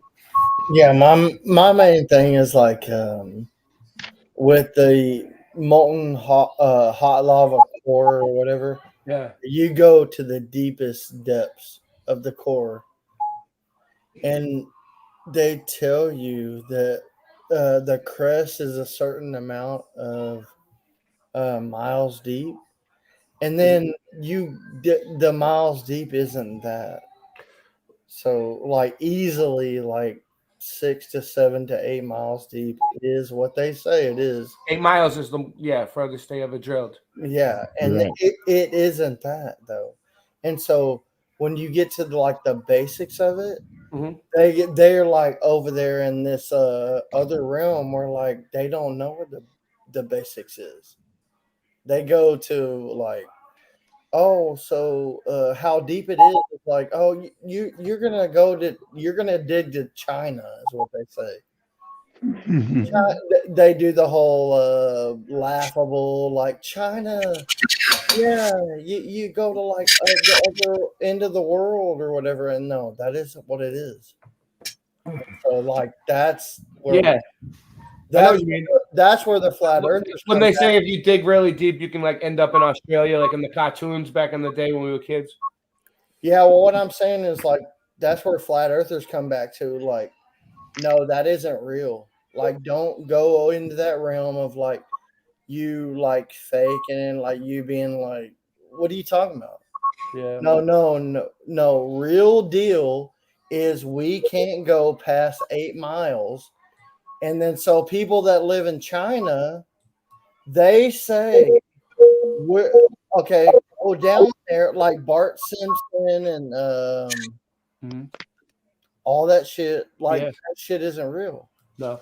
I want to ask Joe something. So, Joe, I've seen you talking about the outer lands earlier, right? Like I've seen you talk about it before on your channel, on your show. So, what do you think about this moon map? Have you ever seen this? Well, We've all seen this. We've all seen yeah, I've heard about the moon map, and what I've been talking about on my channel, real quickly, is that we're always given this image of a flat So Earth. y'all mean to okay, go ahead. My bad, Joe. It's I'm not all gonna right. cut off. My bad. It's all right. Real Go quickly, ahead. the this is what we're usually given like as an image of the flat Earth, and a lot of flat earthers think that Antarctica, being the highest continent in altitude, acts as a basin to hold in our lands. Yeah. But what I've been telling people on my channel is if you really look critically at the footage they show us of Antarctica, you can see that it's clear that Antarctica does not exist. It's simply not there. Yeah. And what is there is up for speculation. I speculate that it's something like this. It's land, yeah. It's not an ice. It might not even be an ice wall. It could just be land that's uncovered. That's what it is, in my opinion. In my honest opinion, I don't think there's any ice walls whatsoever. They tell us that I don't think there's any you're right. ice walls It either. could be a lie. Exactly. Thank you very much. They could just don't want us to go there. They don't want us to go check. And We can't. one thing that I want to propose You go is check. Right? Go check. Ray, Right? Like I was sitting there. Ray, one last thing is that if there is a map on the moon, and as a child, Ray, I thought the same thing. That looks like continents and stuff. But you did, right? If it's a map, if it's a map, I wonder, is it a map that'll show us the way to salvation in this physical reality? Salvation. My friends tell me I'm stupid, bro. They tell me I'm stupid. Joe, they fucking tell me. No. Wait up, Joe. Since you brought it up, and I told you that I had this tonight, I wanted to show you. Sorry, I'm not cutting you off. You can go, Jonathan. I'm gonna play this though. I'm just. I gotta like keep my train of thought on, or I get. Ray, I love you, brother. I didn't mean to cut you off. This is your show. No, I cut you off, but. What I'm trying to do. This is your. You both cut me off. Both of you cut me off. And y'all off. Hey, you made a good point, Joe. What's up, Rocky? Go ahead, Joe. You want to finish what you were saying? No, just saying hello to everybody. And all right. Hey, Joe, you did. That's an excellent point you made. We all learn from each other. I love you guys. Sorry to cut all of you. Welcome to a new Italian PNC video.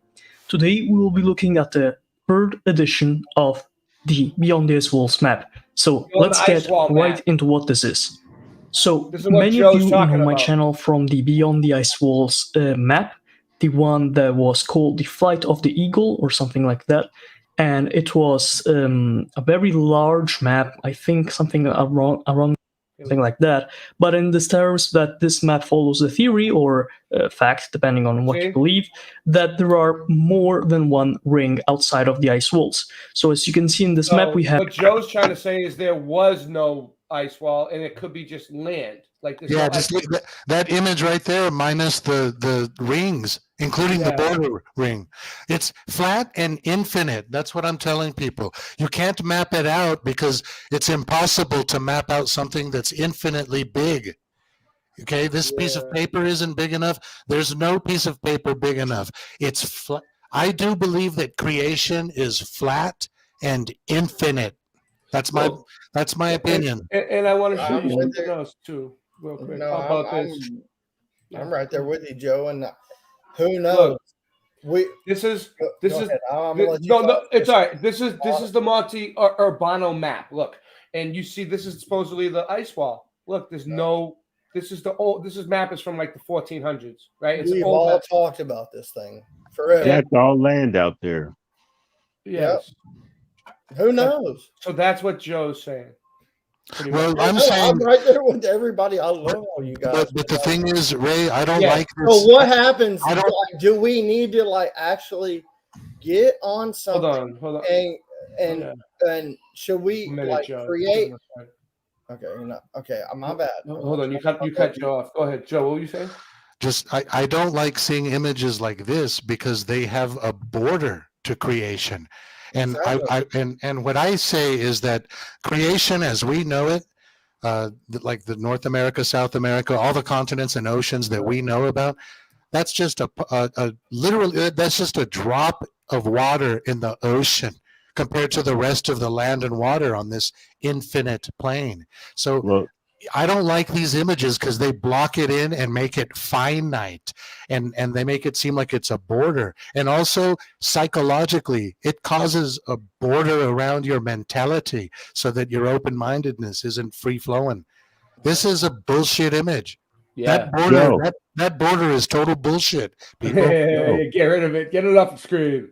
Joe. So the Antarctic Treaty period is all of the continents or whatever we think is the people that control us. Like I never wore a mask. I never would wear a mask. But the people that told me to wear a mask, they are in this treaty. And so like that's all I'm getting at. Is that like we are the ones that like go beyond that treaty. And so when does it happen to where like we're the ones that actually go out there and we go past the 66 parallel and then we do it? 60th. We're going to need an airship. Yeah. Good question, man. Joe. When are we the ones that actually do it? When are we the ones that actually like all this shit is whatever? Cool. Look at all these lands. Like, yeah, when enough people on Earth wake up, basically. And Anson, oh my God, hey, Anson, what's up? I've ever seen. You're he's been quiet the whole time, but he's been here. Whatever, dude. He's man.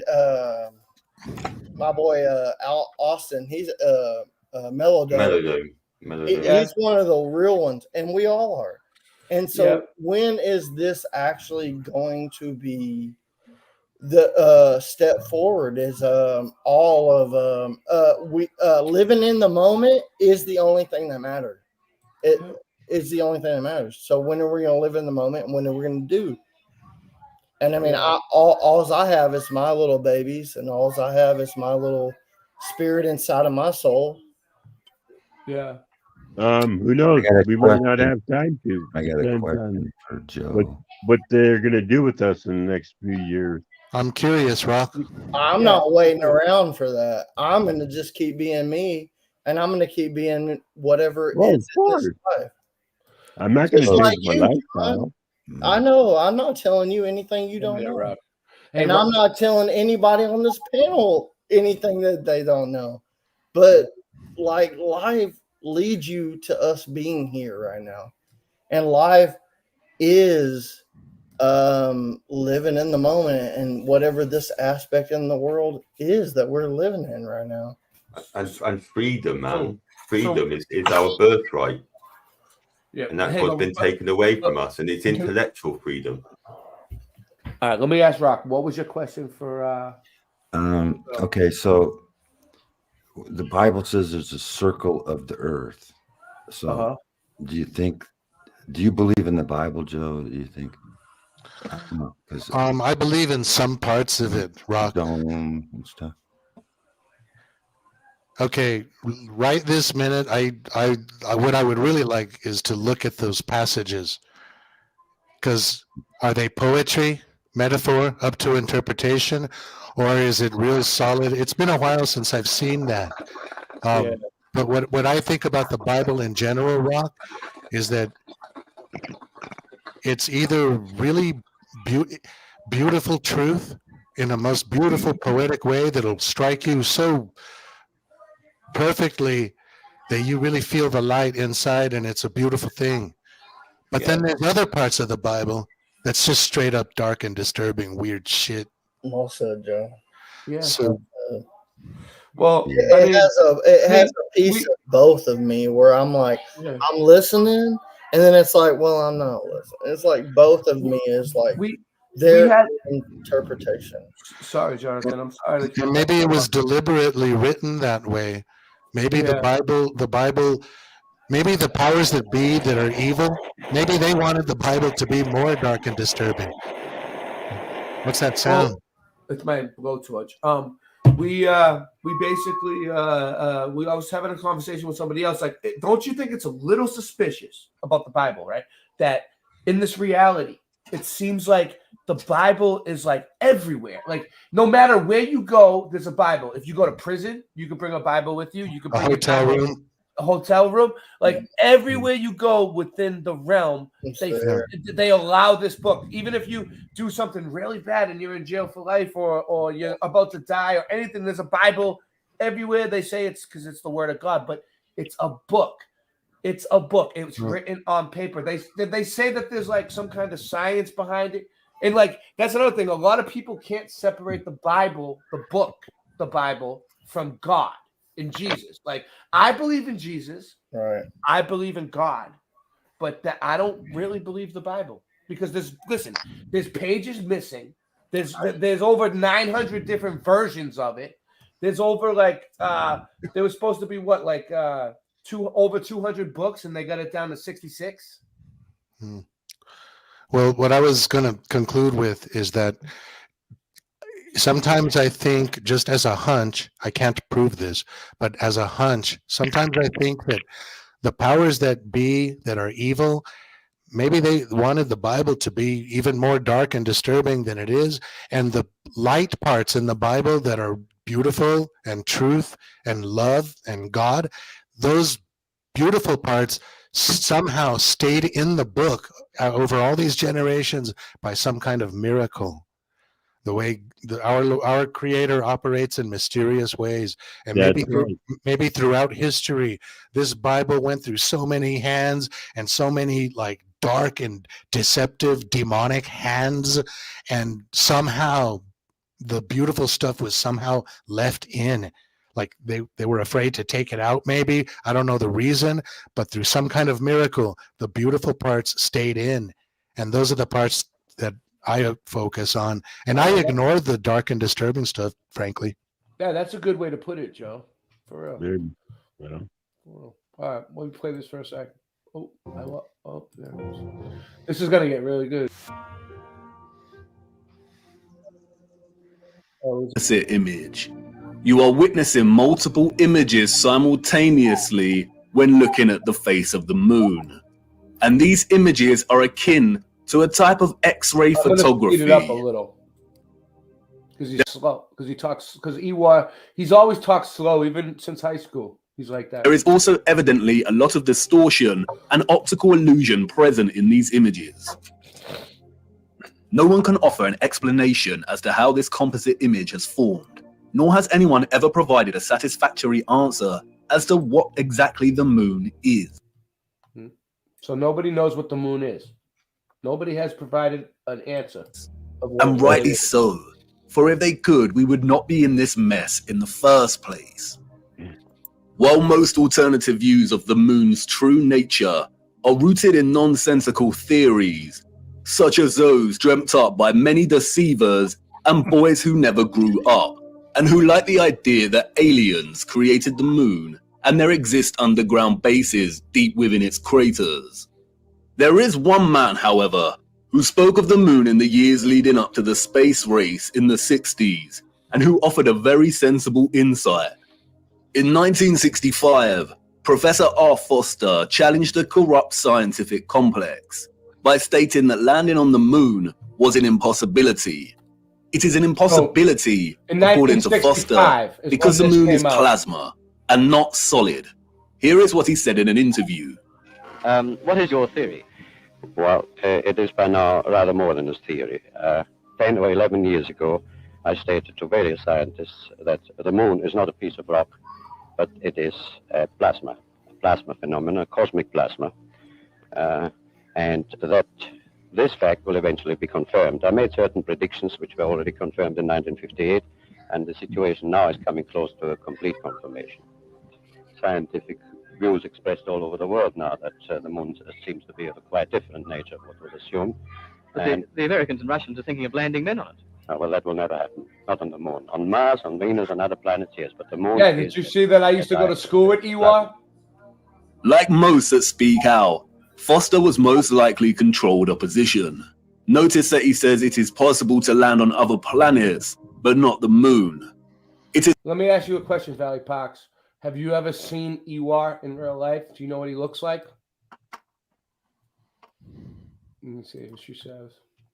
It's likely that it was his task to introduce a half-truth that the moon is a plasma phenomenon, only for his claims to be, quote, debunked and proved wrong, unquote, a few years later, after they staged the moon landings.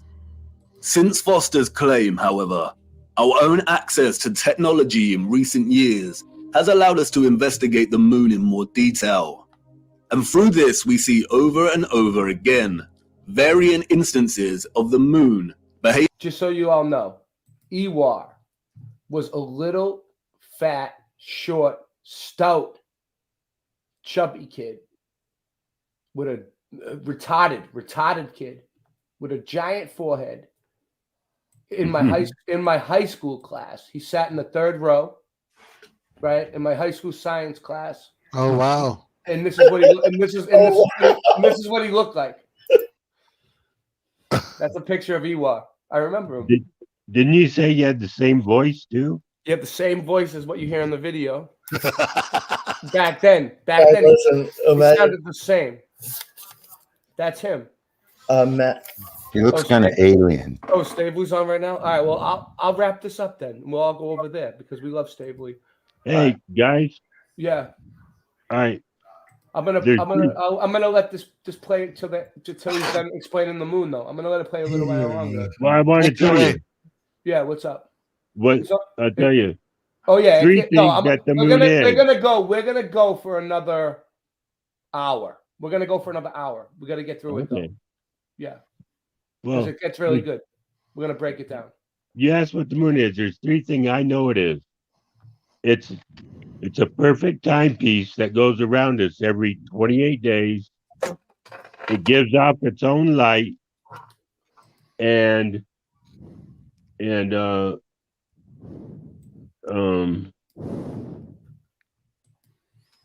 it. Yeah. It's cold light. It's cold light. It's cold light, right? And maybe it helps you to navigate. Oh, and it goes around us in the sky. I love that. Keep it simple. Keep it raw. Now, there's a lot of things what it is not. All right, that's all I had to say. All right, I'm gonna play this faster so we can all get over. I want to get over to Brian's too. Like, I mean, all right. If you want to go over to Brian's, you can, but I'm gonna play this because he's gonna explain it. Who's Brian? Where's we see with our own eyes a semi-transparent moon. We're gonna go over there either at night or while there is still daylight. We see the sky through the moon. Sometimes it is even possible to see stars directly through the moon. Many have repeatedly demonstrated that moonlight is colder than the shade at night, and therefore it cannot be reflected sunlight as it possesses no residual warmth. We also know that spherical objects do not reflect light. Moonlight is cold and warmer in the shade. I've done the moonlight test. The light concentrates into a highlight point and does not reflect.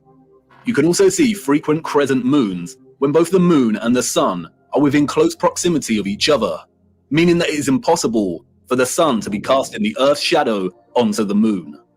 So if the moon is a plasma phenomenon, then how could this be formed in the first place? It is in the appropriation and demonization of the symbol of the swastika that we find some very interesting insights. The existence of a vast amount of historical literature and symbolism suggestive of a vortex opening in the center of our world is too prevalent to be coincidental. We have looked at much of this before.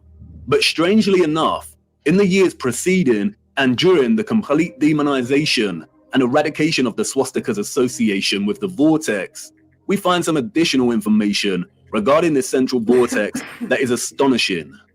In addition to the appropriation of the swastika as their emblem, the Nazis were also obsessed with a very similar symbol, that of the Black Sun. Prior to the rise of the Nazi regime, there existed an occult secret society within Germany called the Thule Society, sometimes alternatively pronounced Thule, that had sub-factions within it. One of these sub-societies, we are told, was the Black Sun Society. Influenced by the Rosicrucians and other Hermetic groups, the Thule Society placed special emphasis on the superiority of an alleged Aryan race with innate mystical powers. The Thule Society derived its name from a mythical northern country in Greek legend. Thule was supposedly a land located furthest north. Others have called it Hyperborea. The Thule Society believed, we are told, that an elder race, the Aryans, colonized our Earth, and they were located within the center of our hollow Earth. Admiral Byrd, the military Antarctic explorer, also made reference to a hollow Earth with an entrance at the North Pole. The Thule Society also believed that the Black Sun was a big ball of primer materia that existed in the center of the Earth and emanated radiation in the form of real energy. This energy has many names. Some have called it Chi, astral light, odic forces, or orgone. In 1933, the main architect of the event known as the Holocaust, Heinrich Himmler, acquired Wavelsberg Castle, a wonderful piece of old world infrastructure and technology. He supposedly remodeled the castle, and in doing so imprinted the symbol of the Black Sun into the marble floor of what came to be known as the General's Hall. Much of what has surfaced regarding the German secret societies before and during the Nazi regime is deliberate misinformation, carefully controlled with the sole intention of distraction and demonization. The misinformation regarding these societies has served to further fuel the UFO and alien agenda, which many, such as Jordan Safer, David Wilcock, and Corey Good, have since latched onto and promoted. They are part of a controlled opposition agenda. They are liars. The sole intention of disclosing information regarding German secret societies was to yoke together a ridiculous concept of a superior alien Aryan race existing within our world's northern core, or opening at the center, with maniacal dictatorship that resulted in gruesome genocide. Or in other words, to make them see. Okay, so Brian's on talking about Tommy right now. I'm gonna stream Brian's stream. I'm gonna go over to Brian's stream from here and stream Brian while he's streaming right now, so we can hear what he's saying. Okay. Let me see. I'm down. Yeah, why not? He's trying to raise more money for Tommy, saying people are giving him shit about it. He's saying, he's saying that we got Tommy's back no matter what. They can mind their own business. Well, no matter what Tommy did, we got his back. That's what he's saying.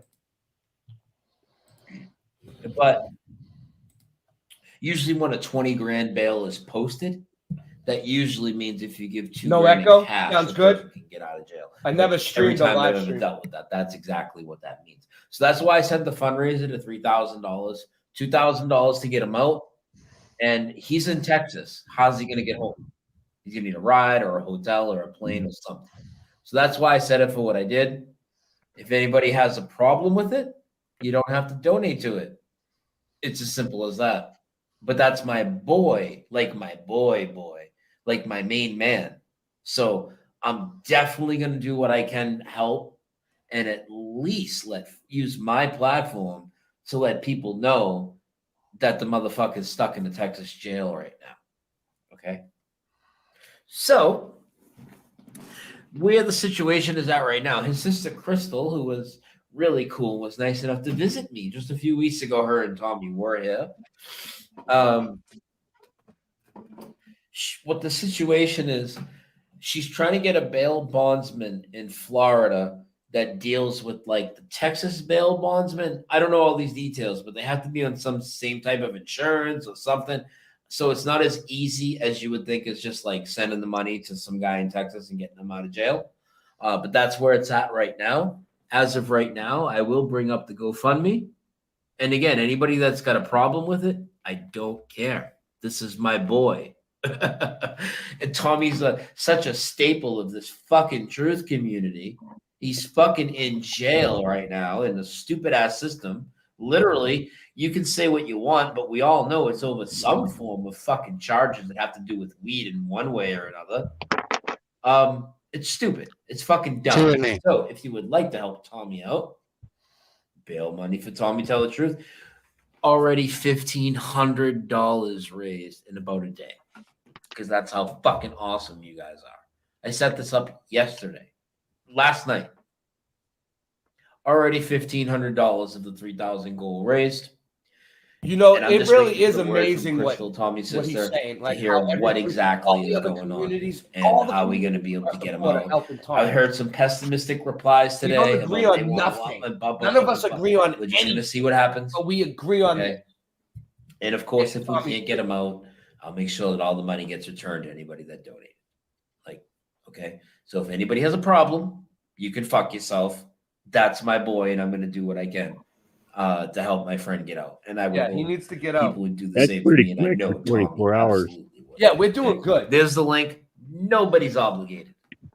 But it is GoFundMe bail money for Tommy. No, not Tommy Truthful. Tommy Tell the Truth. Thank you so much, everybody that already donated to it. There's 2 of them. Yeah, I don't know much about the accident, Belinda. From what I heard, he rolled over a Put the truck. links in the chat right now. And when the popo arrived, he, I was in Brian's Brian's dirty chat. or I whatever. thought I was in my chat. No more than that. Probably shouldn't say. I think sometimes Tommy says more on the internet than he should about his business. I'm not gonna be loosey goosey, even if I do know a little more, but I really don't at this point. All I know is he's in a jail in Texas. He's in Smith County Jail. The county of the jail is on the video that I made about it. I don't have it handy right now, but yeah. So that's the deal with Tommy. That's what I know. I've been working I've been working a lot. I worked 50 hours this week, and I got called in Sunday. I was going to do a show. I called in closed last night. This all went down. Closed today. So I'm just doing what I can. I don't know more details. I'm in contact with the sister. I got the GoFundMe set up. There you go. If you want to help out, go ahead and help out. If you can't, don't feel bad. That's the other thing too. I don't want anybody that loves Tommy but can't help out to feel bad. Like, yeah, don't feel bad. Like we all have our own life. Tommy wouldn't want cool. you to feel bad. But for the people that want to help out, I am going to promote it. Bill. And I am going to help try and get Tommy out of jail. Just like we tried to help get Mac out of jail. Just like we tried to help Sandy not get evicted. Just like we tried to help Patrick Robbins when his fucking house burned down. Just like we tried to help Karen when her computer shit the bed or when my computer shit the bed. Hey, that's what I do every once in a while. If you think that's some form of fucking grifting or whatever, you know what? You can suck my motherfucking dick. How about that? Oh, this guy. He helps people out and tells them to not live in fear and trust their senses. What a fucking bad guy that Stavely guy is. Oh, yeah. Fucking terrible, man. Absolutely terrible. Shiva, are you back? I don't see you backstage. Jump up on here anytime you want. So, yeah, it's kind of bothering me. This happens every time somebody I'm close to, like, if somebody gets like arrested and held, like there's always this like stressful time where like you don't know what's going on. And like, even if you got shit rounded up, like how do you get these people out? Like,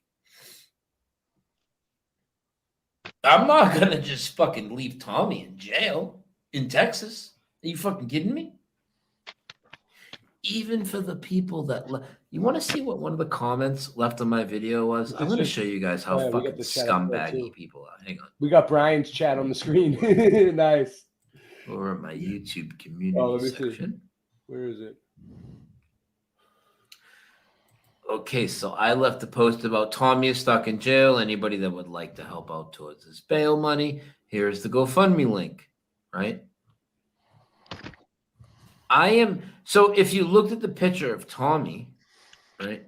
I posted a picture of him and his grandson, right? Because it's a fucking beautiful picture, right? this guy, the anatolism zone, I am not supporting a guy who poses like he is proud of having brought a human into this horrible world.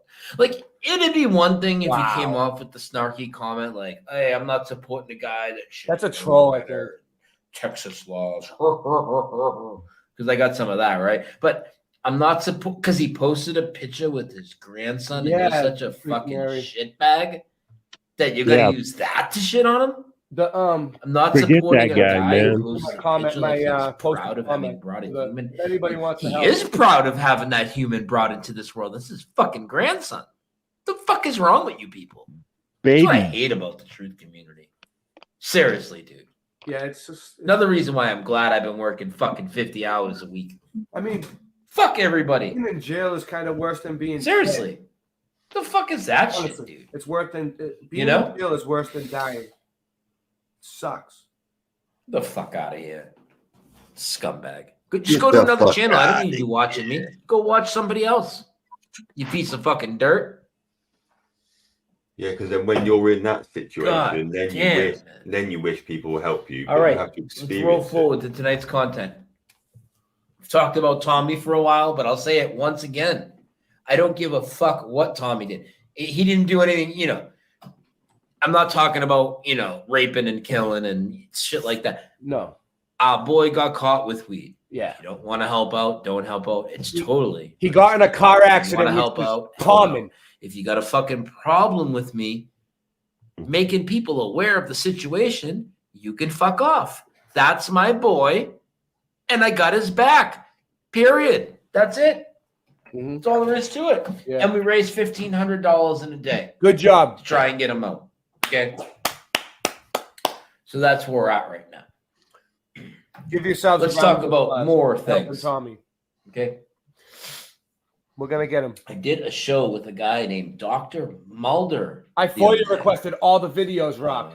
Very interesting show. It was cool. I FOIA requested all the Dr. Mulder videos. has called in a few times to talk about the Mandela effect on the show. And this is all recent. I'm not familiar with this guy like way back in the day or anything. And he's had a few times he's called in or he's coming. We'll have the videos back within like 10 days. Show with him and talk about the Mandela effect. What's interesting is we only talked about the Mandela effect for a little bit because we got into a 9/11 thing and COVID and all this. Oh, I'm still on YouTube. I'll try and be careful a little bit. But we're going to go all in tomorrow with the September 11 show on Jesse Howell's channel. But I did a show with Dr. Mulder. The plan was, hey, I'm going to go on your channel. We're going to talk about the Mandela effect for like, 2 hours was the plan.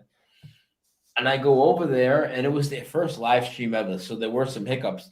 But I'm reading their show notes, and in their show notes, it says stuff about like Mandela effect, but then we're going to go to Rumble and this, that, and the other. So I asked them, like, hey, what's going on? And we like drop at YouTube and going, oh, yeah. Well, and needless to say, we did a 7-hour show, 1 hour on the Mandela effect, 6 hours on the fabricated fear porn, the Boston Marathon, the school in Connecticut. I don't want to cut him off, but I'm getting back to my moon thing before I go. I think he's done talking about Tommy anyway for now. But I'm gonna head over there, but I want to finish this moon shit. But it's glad that we got the Tommy stuff on, because man, it's not like it's just gonna go away on its own. You know, like we got to get him out. Like until we get him out, he's still in there right now. He's in there. But hey, things are moving. You know. Oh yeah, almost got the $2,000 and. Yeah. And in 7 days, it's they're gonna drop it. It's gonna get lowered. So things are coming along. Yeah. All right. Yeah. Answered prayers. Seem crazier than they already were. The controllers of our realm had to appropriate the swastika and eradicate its symbolic association with the Earth's central electromagnetic and physical vortex. And while I do not think there exists a black sun underneath us, if the notion of this seems absurd and far-fetched, just remember that the majority of the world's population have already accepted that there is some kind of dark sphere beneath them, acting as a source of our world's electromagnetic energy. Heliocentrism has convinced so many that inside their little blue ball hoax, there exists a spherical core of solid iron at a temperature of over 5,000 degrees. Their own black sun. Interestingly, they never represent this iron core with the metal's usual black or dark grey colour associations in their illustrations, despite telling us it is a crystalline sphere of solid iron. Surrounding the iron solid core is an outer layer of molten iron, and it is because of this hot liquid iron, we are told, that the Earth has a magnetic toroidal field. And millions have accepted this, and these silly diagrams that resemble Satsumas, despite the hard fact that the furthest depth a human has ever drilled into the Earth is a mere 8 miles. 8 miles. The heliocentric model has to acknowledge an inner core energy source because it is in fact a reality, and our world cannot exist without it. It is likely that the notion of a black sun beneath us is more distraction, although it is not as absurd as the heliocentric Satsuma model. We will return to this later. What is important now, however, is that not only have we another instance of the concept of a black core at the center of our realm, and another reference to a central vortex and opening, but we also have reference to energy, or what the Thule Society called vril, radiating out of this opening. And if this is truly the case, then we have a theoretical model in which both the formation of the sun and moon makes complete sense. What I am going to try and convey now is complex, and I will do my best, but I need you first of all to forget every model of our Earth you have become familiar with. Things may not make sense at first, but by the end it will. Let's start with the realm and the firmament, and then a central opening. And now let's incorporate our known world, as outlined on the moon by Sturgios. And finally, let's add the source, or electromagnetic coil beneath. Whether a magnetic rock or an electromagnetic coil, the source of our world's magnetic is how this is the same exact. It lines up with the way that those astrological clocks.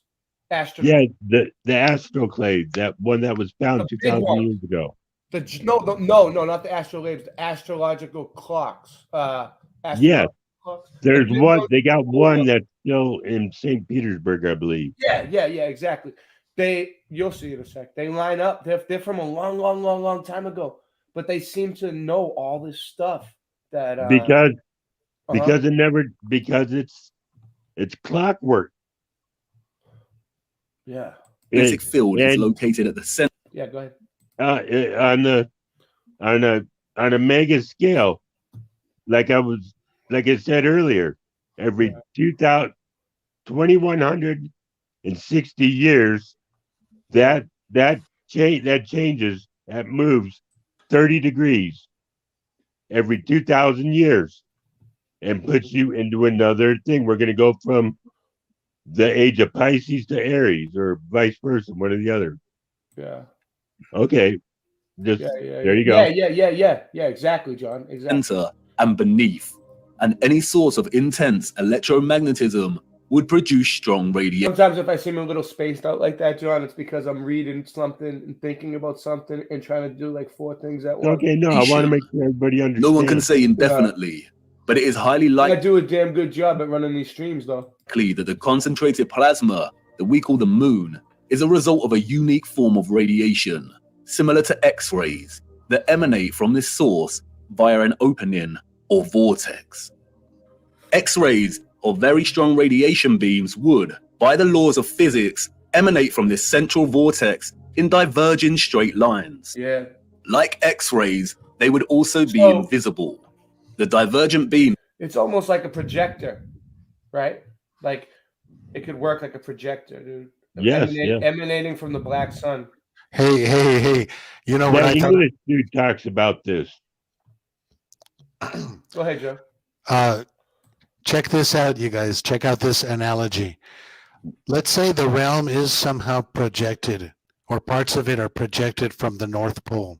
Okay. The center there. Yeah, the center. Now remember back in the day when we were in elementary school or middle school, and there was a projector, not a VCR, but a film projector in class, and they would put the projector in the center of the class towards the back, like 2/3 to the back of the class. Are you guys following me? Yes, yes. Okay, so if you happen to be one of those students that sat near the projector, like towards the back, you would see residual light coming from the projector at you that had nothing to do with the light that was being projected onto the screen that everyone else could see. If you were It came close, out the sides and stuff. I know what you're saying. If you were close to the projector, coming out the side vents and whatnot, you would have some light on you. Maybe that's what the aurora borealis is like, the northern lights. Oh, wow. That's cool. Yeah, maybe, dude. Probably. Yeah. It's a trip, huh? Yeah, that's a good one, dude. Yeah. But you know what? I believe it's definitely magnetic and plasma. That's what's making the green color, and it also goes red and white. So yeah, the stars. Green is the most common color. It could all be a projection, dude. We can't. It's like a rainbow. We can't go and land on it. Will continue up until coming into contact with the firmament itself. X-ray beams differ from light beams and do not tend to reflect. X-rays are like a super powerful form of light, and because their wavelengths are shorter than ordinary light's wavelengths, it means their frequency is much higher. Because of this, X-rays can travel through objects that ordinary light cannot, and it means that X-rays are not reflected easily. There are not many materials that reflect, scatter, refract, or redirect X-rays. And while I'm not strictly saying that X-rays are the cause, any form of strong radiation beams would behave similarly, there do exist some materials that can reflect high energy rays, and it was a man named Lawrence Bragg in 1913 that discovered that crystalline structures reflect X-rays. That's right, crystalline structures, a crystalline firmament. Bragg reflection is used, for example, to focus monochromatic light, and there is a device called a monochromator that uses curved crystal mirrors to reflect X-rays to focus monochromatic light. Nice. Standard monochromators use a prism to break down the light. This is a very familiar image, Pink Floyd, and Wikipedia displays it for everyone to see. It is now associated with an infamous music album. What is the title of that album? Dark Side of the Moon. They are telling us. This means we're right Which on is track. also a Mandela effect, right? Radiation beams reflected off of the crystal firmament would likely be redirected down, off-center, and into the ionosphere above our heads. The same. It's Dark Side of the Moon, but some people remember The Dark Side, or it's vice versa. Which one? I'm not sure, but The Dark Side or Dark Side. Now it says The Dark Side. Now it says The Dark Side. Yeah. I remember Dark Side because that's what I was saying.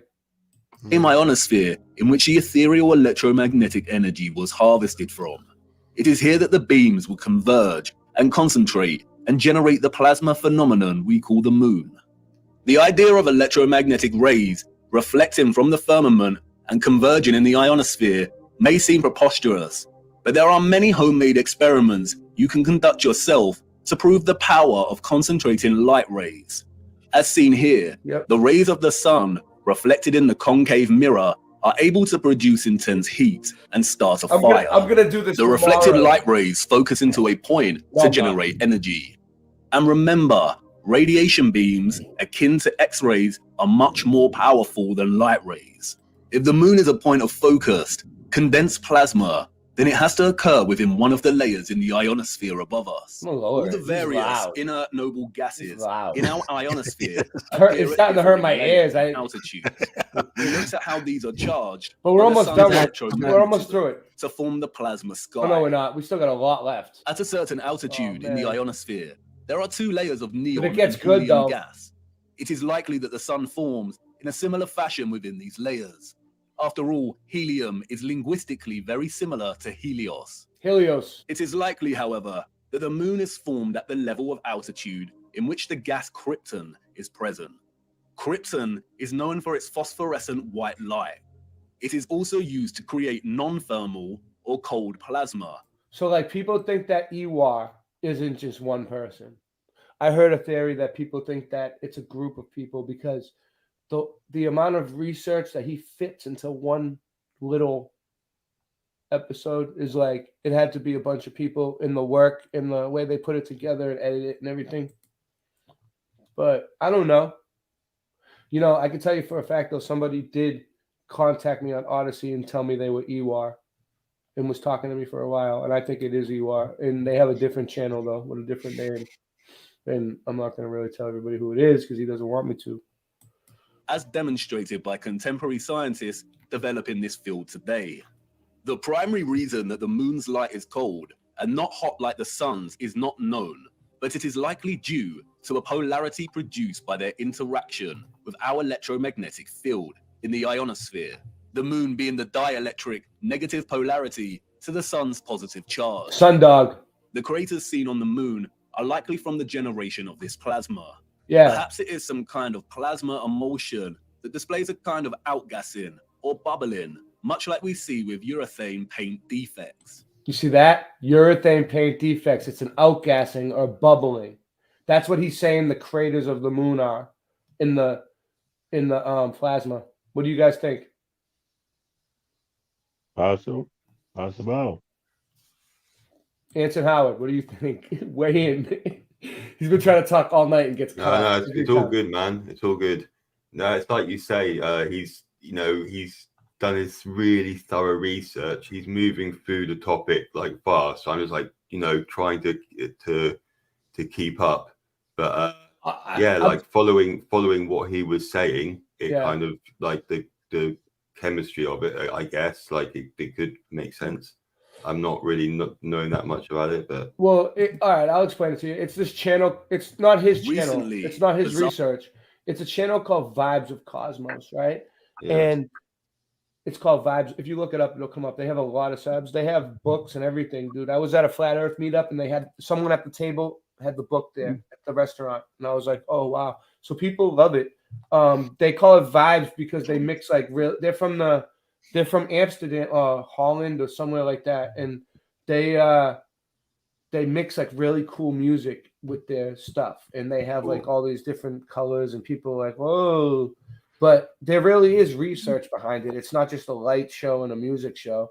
But you gotta start at the very beginning of their channel and watch it. But the thing is, they don't go through it real fast. They take their time and they break it down and they show you clip by clip. So what Ewar has done here is, whoever Ewar is, they went along and they took all their research because it's really good, and then he put it in a nutshell, as fast as he could, together, and he explains it almost better than they do because they don't really talk on their channel. They just have music and they show you the pictures. So it's you got to figure it out yourself. So he did a lot of work for him to have done this. He actually broke it down pretty good. So they're saying that it was some plasma that froze in the sky 200,000 years ago, over 200,000 years ago. That's why those continents, the other continents, are visible. Plus, it's a composite image, so you could see if it's an X-ray. You don't see the water. You don't see you see just what's there, the land, I guess. And but what's giving the moon the actual the actual energy, the glow though? The moon has its own light, but I don't know. Within his framework. Well, if it's plasma, it would probably work like a plasma TV, maybe. Yeah. Yes. It works off the sun. They're like a anode cathode. One charges the other. Anode as they go through their cycle. Yeah, like a battery. Like when the sun, when the sun's out during the day, it charges the moon. And then when the sun goes out of sight, the moon lights up as it goes through its cycles, yeah. Like something that glows in the dark, like one of those. You put those things people get the stars for their ceiling that glow in the dark, and you turn the light on. Beyond that, beyond glowing in the dark, it emits light. Yeah, it's not just glowing. No, but it's bright light. It is bright white light. Yeah, that's what I'm saying. But it's not as bright. It's not as bright as the sun, obviously, because the sun doesn't make it look like it's daytime. No, but it's dimmer. It is emitting it because it travels from there to here. I've actually measured it with a laser. Yeah. With a laser pointer, and it was during a full moon, and I forget what it was, how many degrees difference. Yeah. I've done the experiment myself. Well, nonetheless, so the moon, yeah, that light is definitely cold and it's being emitted. So it's not just whatever it is. That's it. It's definitely great research. Our theories have emerged that we live within one of these craters on the moon.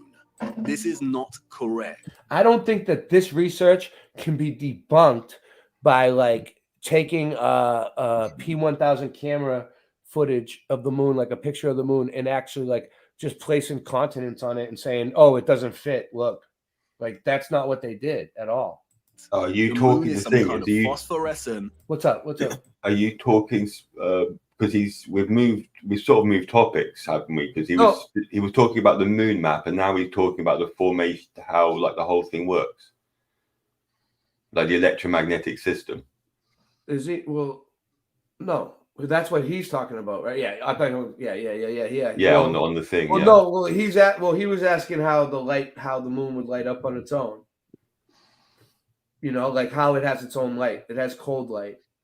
Right. So that's why he brought it up.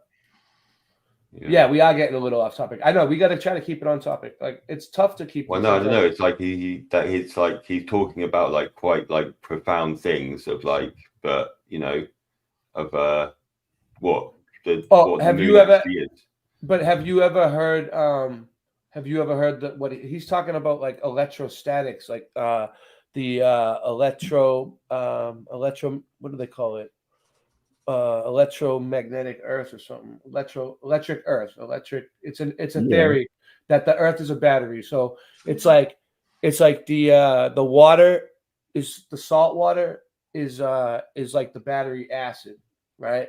And the sun is like the positive and the moon is like the negative.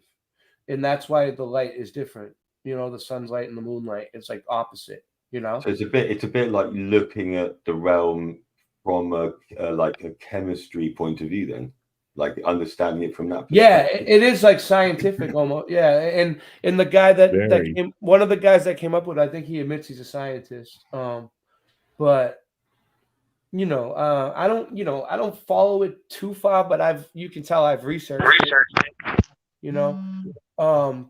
But you know, it's just a theory. It's just like I think it's just as good as anyone else's theory. You know, Yeah, I don't like to shit on people's theories. Like, I'm not gonna come on and try to debunk someone's theory with the P1000 picture of the moon and pictures of the regular land masses and not turn it upside down and not do my research on what the thing is and then like make a video about it. Concentrated plasma and not a solid object. You can see the formation of this plasma and its craters right here. It is not solid.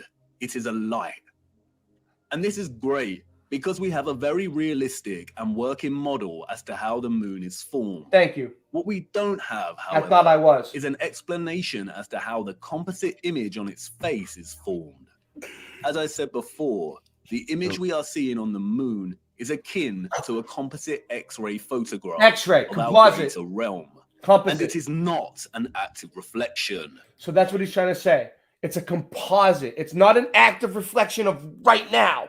The moon is not a reflection of today. What's going on? Like you're looking up and it's reflecting. It's a composite, which is an X-ray. A composite is an X-ray. An X-ray that was taken over 200,000 years ago and froze up there. You get it? Yeah, that's what I said. Yeah. All right. Yeah. I'm just explaining it. But Right on. rather a historical moment captured in time. And of course, no one knows how it is formed other than those in higher places. The moon is a paradoxical phenomenon, at once a volatile luminary of plasma that waxes and wanes in its luminosity, and also a steadfast image captured at some point in time that does not seem to change. We only ever see this image on the moon, and it never changes. This strange and mysterious image that has puzzled and inspired millions could be a result of a natural, organic phenomenon, or perhaps even artificial. Again, only the controllers know. The word photo originates from the Greek photos. It means light.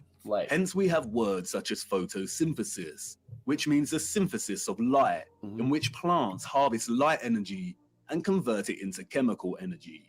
A photon is the quantum of the electromagnetic field, including electromagnetic radiation, such as light. A huge misconception is the notion that photographic imaging is not a natural, organic phenomenon.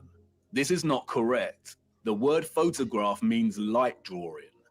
The concept of natural light-sensitive material is well understood. Our bodies begin to darken when exposed to too much sunlight. Depending on the exposure to the UV, our bodies can develop tan lines. The light literally draws on us. Certain textures and textiles can fade or come to the surface when exposed to light, and there exist natural camera obscurers.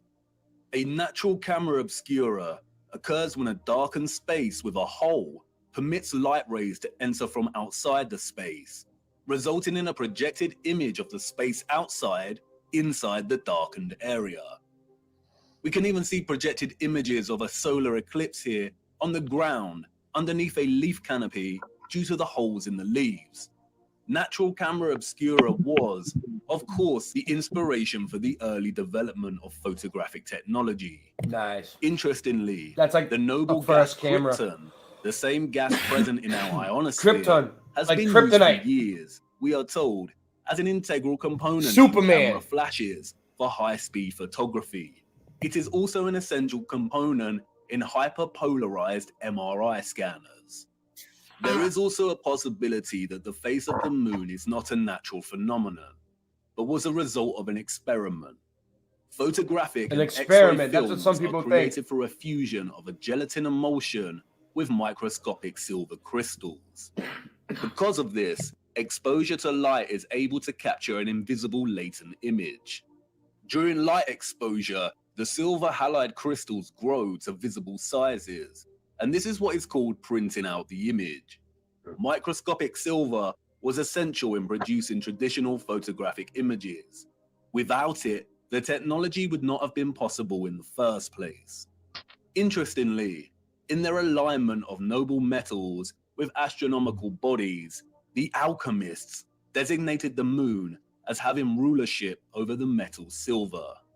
The birth of modern photography began in 1800, we are told, when the uncle of Charles Darwin tried to capture the image produced in a camera obscura.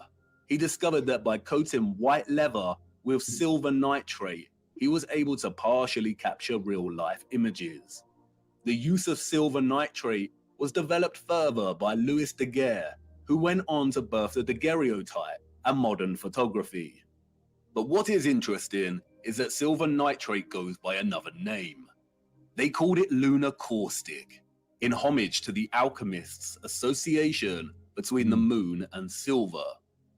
It's also quite interesting that many Masonic representations of the alchemists depict the sun and moon as reflected rays. And what are the coincidences that the alchemists, who probably didn't exist in the manner we are told they did, associated the moon with the very metal in which traditional photography is impossible without? This is not a coincidence.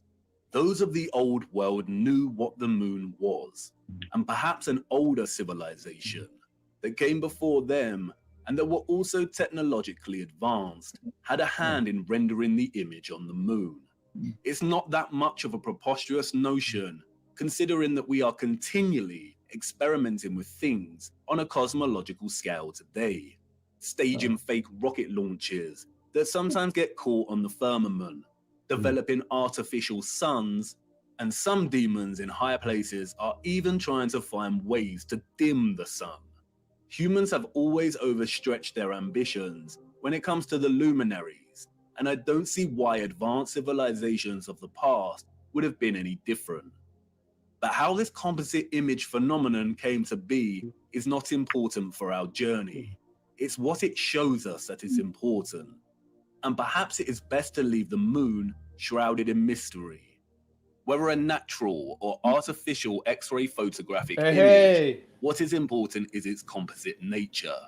The image we witness here is a combination of at least two fixed images that are superimposed upon one another. The first image we are seeing, as Sturgios's groundbreaking work has shown, over and over Sum it up, again post, is share, a skeletal like, outline of our whatever. realm's land masses, akin to an X-ray, and in a way we have never seen before. In this image, we see all the continents of land we associate with Earth, or what is more appropriately termed the known world, represented by the dark areas in the image. And we also see vast bodies of land and continents that we are completely unfamiliar with. Sturgios revealed that if you treat the moon as the mirror image it is, and flip its image like you would with any reflection, then you can start to map our known land masses with utmost precision. And this is exactly what Sturgios has done. Yes. Mapping the known world captured in the moon down to its Great Lakes and deserts. The striking similarities between our known world landmass It's a real trip and what that he captured did. on the moon are far too exact for He it to didn't be just any take kind of shit and coincidence. throw it at a map. He It figured has it. been At right the in moon, he front of figured our it out. faces every single day, literally. It is likely that no one has connected the dots here before because of this particular unknown landmass. It took a long time too. It was like years and years and years of research. He kept putting up like little by little. Which Sturgios has appropriately named Lumeria. And this landmass is very important because we know that it does not exist anymore. Theories of Lumeria's existence as a lost continent have been around since the 19th century. That's why we covered with Liberia most last plotting its night. location somewhere around the Indian Ocean. Those in the 19th century also spoke of another lost continent. Mew. Called We covered Mew last night They too. are one and the same thing. If you didn't Old see it, maps of Mew go back plot and the watch land last exactly night. where it is on the moon.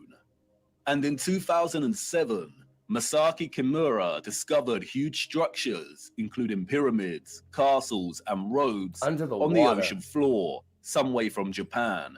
A location very... I mean, how could you say the mud flood isn't real and they got shit like this, like under the water? Like similar still, to where it's still flooded right now. Lemuria is plotted here on the moon. The continent It's not sunk like it's, years and years ago. Yeah, the continents, but they sunk. But it's not like someone went under the water and built those pyramids under the water. And this is very useful because it means that this image is not an active reflection, but a moment captured in time before the continent sunk. The second image we are Maybe it's like simultaneously you witnessing our said, moon is that of the firmament it's- itself. Yeah, Rock. it was Yes, you heard prior me right. to flood, The moon is the... Yeah, go ahead. and then like maybe it's a picture of the pre-flood, and then the flood came, and those lands are covered now or something. I think the reason why they're trying to cover the flood up is mud flood up is because it proves that God is real. Because if the Noah's flood is real, then the Bible must be real, or parts of it. And then, God is real. You see how it correlates? And it's the same thing with the fake in space. It's like they're trying to put time in space. Yeah, so it's not a And- reflection of the yeah. present day Earth. It's a snapshot before the flood. Yes. Thank you. You got it, dude. I'm happy. If at least one person understands what I'm trying to say. I don't know if you all understand, but he got it. I can tell it clicked. Thank you. Now you'll see it. Now you'll start to see it on your own. You'll start to research it, and thank God. That's all I'm trying to do is plant the seed. I've been researching this shit for a long time, and it breaks my heart. To see people say that there's nothing to this. Like, I've seen people in the community, like other communities, flat earthers and stuff like that. Because you know why? A lot of flat earthers don't like this theory. Do you know why? Because it was the mud flood people that came up with this, not the flat earthers. So they're like, it's not our theory. Yeah, fuck it.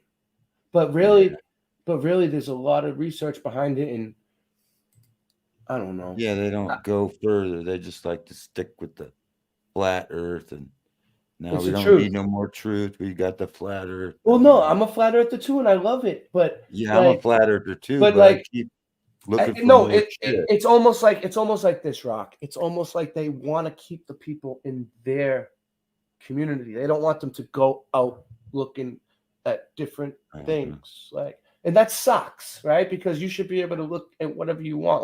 Like Brian's on tonight. If you want to go look at Mandela Effect, go over there. I'm not even mad about it. I'm not mad at, I would like it. Go watch it. Like, or, vice versa. You know what I mean? Like, Brian doesn't care either. That's Yeah, why. God forbid you mention, to some people, you mention Jesus and God. Yeah. And in the flat earth communities, they'll freak out. Oh, we don't need Jesus and God. And Yeah.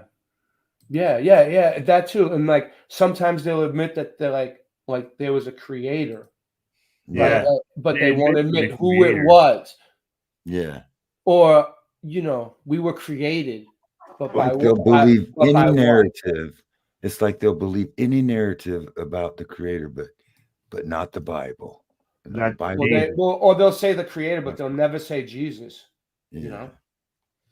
The only known official image of our firmament. The face of the moon is a composite image, and we have to separate the images to fully understand what we are seeing. We have the landmass of the greater realm, and this is one image from one angle. And then we have another image from a different angle. I can only illustrate this by showing you. This specific area of the moon is primarily what gives the phenomenon its spherical 3D appearance. The heliocentric liars love this area of the moon, and they have used it as a weapon of deceit against us. It is not a crater with rays, like they tell us. Look closer. Really look. This is not the markings of a spherical object. It is the apex of the domed firmament from within the dome. Watch closely. This is the composite image on the moon, presenting both images simultaneously. And this is an interior of a hemisphere. I love the Mandela dome. Effect too. And now, you see, if you were... The Mandela Effect is what brought me here. Like, in the community, like I started out with the Mandela Effect with Brian years and years and years ago. So, I love the Mandela Effect. I don't know. I just don't do a lot of shows on it because Brian already covers it.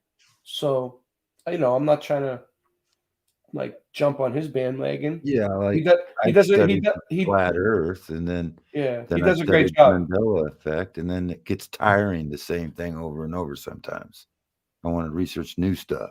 Plus they're already covering it like crazy. So I don't feel like I got to do the work. He's already doing all that work. So yeah, and plus, he's got his own ministry, man. He's got enlighten people of what's going on in our reality changing. But I do shows on Mandela Effect sometimes. Like when I found the Easter Sunday Easter Monday that I saw recently. Line the central apex point of an interior hemisphere dome, then it becomes quite obvious. If you erase the remaining vector lines of the dome, then it becomes really obvious. And once you see it, it becomes very hard to unsee. It isn't a sphere. That is an optical illusion. It is the markings of a hemisphere dome. Yeah. And not only is this the interior, and you know what else? It's like sometimes I get in these different moods. It is also a reflection of like Creekberry. If you notice, I don't know if you noticed, but like some nights I do like mud flood shows, and I'm like, I want to look at mud flood stuff. Sometimes I want to look at space. Sometimes I want to look at Mandela. It's like tonight I felt like looking at the moon map. Yeah, the center of our realm. Trying to figure out what those lines are. Because they kind of. I know. It almost looks like, to me, it almost like when you look at it from a camera, like a P1000, it looks like a shell, like like a balloon or like an egg. Like it would be hollow sometimes. It's a trip. Ray, we can't forget about the lunar wave. Oh yeah, Crow 777's lunar wave, right? He did it, right? It's real. It's real. It's real. I know. I don't know what it is. What did they say it was? Did they ever conclude on that? Who knows? But nobody knows what it is. Still, no, nobody figured anything out on that. Nancy, what's the latest on the lunar wave? Okay, let me press play. This area of the moon lends its spherical shape because of the so-called rays that emanate from it. You know what's really funny as you about can see, it is an optical illusion. That cracks the me rays up are actually. It's like it's 4 a.m, right now, and my whole family's right there sleeping, like the kids and everything. They're like, Nancy. hemispherical bad ribs stemming from the dome's crown. This area in the middle of these ribs is not a crater. That is the vortex directly beneath the highest point of the dome. You guys don't know how I amuse myself. The controllers have named this area Tycho. If I didn't tell you guys that, you would never know that my family's like sleeping right over there and I'm yelling.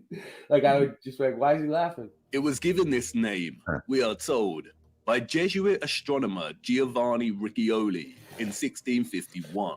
Fucking Jesuits. If it was not for Tycho, then the controllers of our realm would have a very hard time convincing millions that they lived on a giant spinning ball.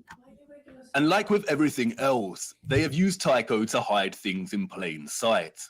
For instance, another 17th century Masonic astronomer named Pierre Gassendi called it Umbilicus Lunaris, the navel of the moon, which is interesting as Norse mythology uses the same simile of the navel to describe Vergelmir, the whirlpool in the center of our realm. Arthur C. Clarke's Space Odyssey, one of the most famous science fiction novels of all time, features a crater on the moon named Tycho. In the novel, scientists find that there is a strong magnetic field emanating from the crater and discover that it is coming from a black cube monolith. Okay. Yeah. Buried 15 meters within the crater, a black monolith, a rupes nigra, a magnetic black rock. Images. My nickname was the Rupus Nigra in high school. Black Nigra. Clearly how they are in fact two images of two different angles that somehow have ended up superimposed on each other. We do not see any oceans or water mass captured in the first image, which suggests there is some kind of X-ray radiation at play. We don't see the vortex at the center in the first image for this reason. And again, no one knows how these images were formed. But if some kind of radiation beams were responsible, then the first image, the land masses of our greater realm, were most likely captured as the rays hit the firmament. And as those rays were reflected into our ionosphere and began forming the plasma mass we call the moon, it is likely that the second image was captured. And that is the image of the firmament, of the structure existing above us. And that's why we can see the outline of this structure, the stars beyond this structure, and the reflection of the vortex and other great deeps below. The moon is a masterpiece of distorted perspective, a plasma embodiment of as above, so below. And it's going to take a lot of work and careful consideration in smoothing out this distortion to try and get somewhere close enough to create a proper map of the world we live in. And because the moon is a disk-like mass of plasma, the first image of the land presents some curvilinear distortion. And you can see it here at the edges as the land begins to warp and wrap slightly. A lot of serious work needs to go into creating a flat projection of this distortion. But it shouldn't be too difficult because the distortion is only slight around these edges. And that's why Sturgios can map the circle of latitude, seasons, and time zones very accurately. A map without the distortion may look something like this. But important questions remain. If the central vortex is absent from the land image on the moon, then why has Sturgios plotted the land we assume is Hyperborea over here, which is not in the center? And what about all this other land? The sun and moon cannot journey above all of this land, as it would take more than 24 hours to circle all of this, and we know the paths of the sun and moon. And the big one, the one you've been desperate to ask about since uncovering the only map we have. Where is the ice wall that you flat earthers constantly bang on about? Let's start with Hyperborea. And here's where many flat earthers may experience cognitive dissonance. Although Sturgios has plotted Hyperborea here, there is no proof that this is the true Hyperborea. There are a lot of different land masses in this region, All right, that's what I was looking and we for cannot earlier. be sure. Let me pause it right here. It pains me to say. Oops. Damn, I lost it. That sucks. I X'd out of it. All right. Well, what he was showing was that ring was like where they say the ice wall was. Well, I'm gonna get out of here because I want to go over to Brian's, and also because it's getting late and I gotta do something tomorrow. So, but I think I covered it. I think I pretty much explained it. I think all you guys get it.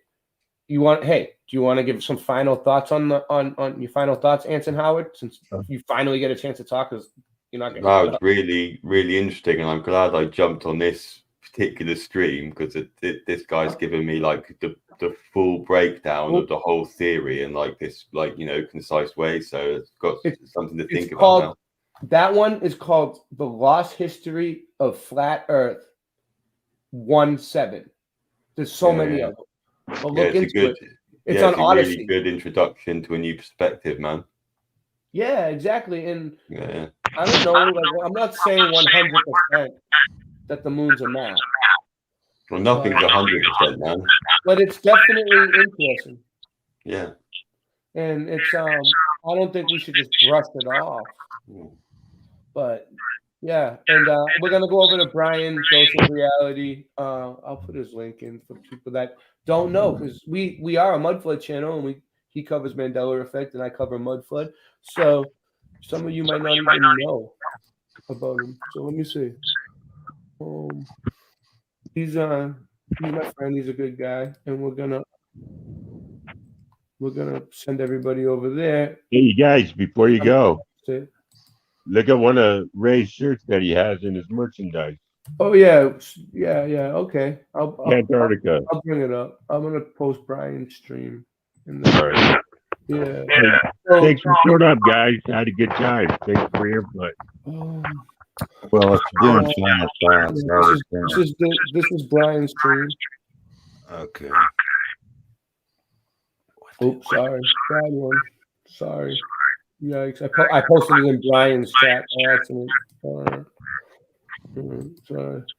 All right. Tell Brian I sent you. Yeah, it's an echo. Good night, guys. Doesn't matter. We're out of here. Thank you, Joe, for coming on, man. Thanks for having me, man. Hey, Joe, put your link in. Get subs. Thank you. Before you go, I think. Let me find it. That the moon might have double exposures on it. Like the place that's missing. I mean, the part of the big part almost looks like Finland. The part that you think you can see Finland on there? Yeah. Yeah, the part that's not in the circle. It looks almost like if you go Finland. on Vibes of Cosmos, the channel here, I'll put that link in too. Because they're the ones doing this research, and they come up with new stuff all the time. It's not like they stop. It's like it's ongoing, and it's been going on for years. And it's a lot of research, but you might be able to find that little piece on there that you're talking about, and you know what I mean, and figure it out. If that is Finland, because that would be a trip if you were right. If you go and look and like, oh, yeah, the part that they say that is. But you guys can look into this circle.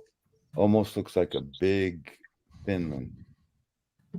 I know what you're saying. Maybe it's double exposure or something. And then there's more than one of those circles with lines coming out of it. That's the channel right there that does this research. If you guys want to look into this research further, it's the links in the chat. There's Joe Martinez. Yeah. Sub him. Looks like we got 20 people in the chat. Yeah, see you later. Yeah, 15. Bye, Rock. But I'm gonna take off because it's getting early. It's like 4 You got Ray? Yeah, we have like 15. It's telling me. Thanks again, Ray. We'll talk to you later, man. Yeah, I'm gonna go over to Brian's. All right, man. Play a song and get out of here. What do we got? Okay. Thank you guys for showing up.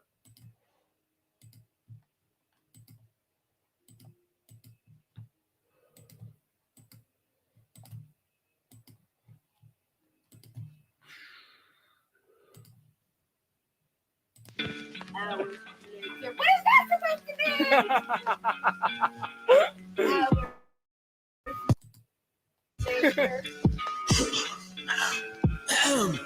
You made my mind freeze, and time stands still. No more going down the path, can't climb that hill. That's why I wrote this little rhyme that will cut you like a knife till you find that pill. I was still in the days, rainy days, within the maze of this pretty name. Who I've been engaged for 5 years, 4 months and 20 days. Was until I came back that you went away. Cause when I came back, I brought so many pains. You call me second, you and I know I'm plenty sane. I was driving hella hot, down the highway to heaven. My life was like a skyscraper on 9/11. Been gifted a Rolex, no time like the present. About to win this whole pop with an up to use 7. Yeah, 7 new soft soup, motherfucker. I get so oblivious, so insidious. I get so vindictive. You's an idiot running with little kids playing cowboys and Indians. You said you'd be my friend until the end, but in the end you just jumped ship. So take all the product that I bought you and rub it on your tits. I'm out of pocket like an alcoholic, having withdrawal fits. All bets are off, let it off my chest. Don't test my offense, I'd be better off if I let her on. But I'm never soft, cause my leather's strong. And if the weather's hot, then my sweater's off. And if my cheddar's off, I'ma set it up. Yeah, bitch, I'ma fucking set it up. Cause I drop it like it's hot, then I rock the house. I speak tongue-in-cheek, you talk cock and mouth. Smoke so much weed, I got cotton mouth. You look through so much weed, I'ma have to cop an ounce. Finish on the floor, cause we fell off the couch over the counter. And off the shelf, we gon' make it rain to stop the drought. I get so oblivious, so insidious, I get so vindictive. You's an idiot running with little kids playing cowboys and Indians. You said you'd be my friend until the end, but in the end you just jumped ship. So take all the product that I bought you and rub it on your tits.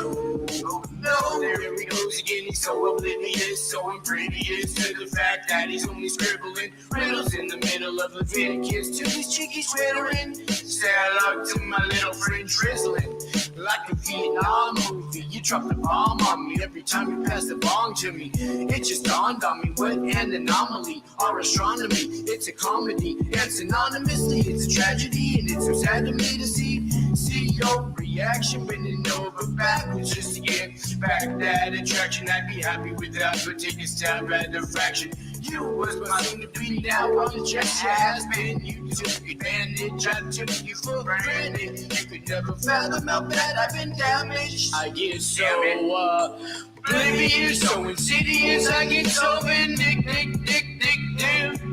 You's an idiot running with little kids playing cowboys and Indians. You said you'd be my friend until the end, but in the end you just jumped ship.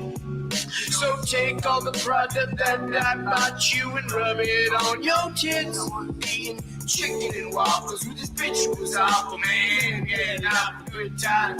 Chopping me a big taco and offer up Rebecca Osco in this nacho line. I was eating second pancakes when I made a mistake, and it had to swallow my pride. I put my foot in my mouth and started hoofing it out to make up for that lost time. Not making up for it. Better live together. Catch you on the flip side.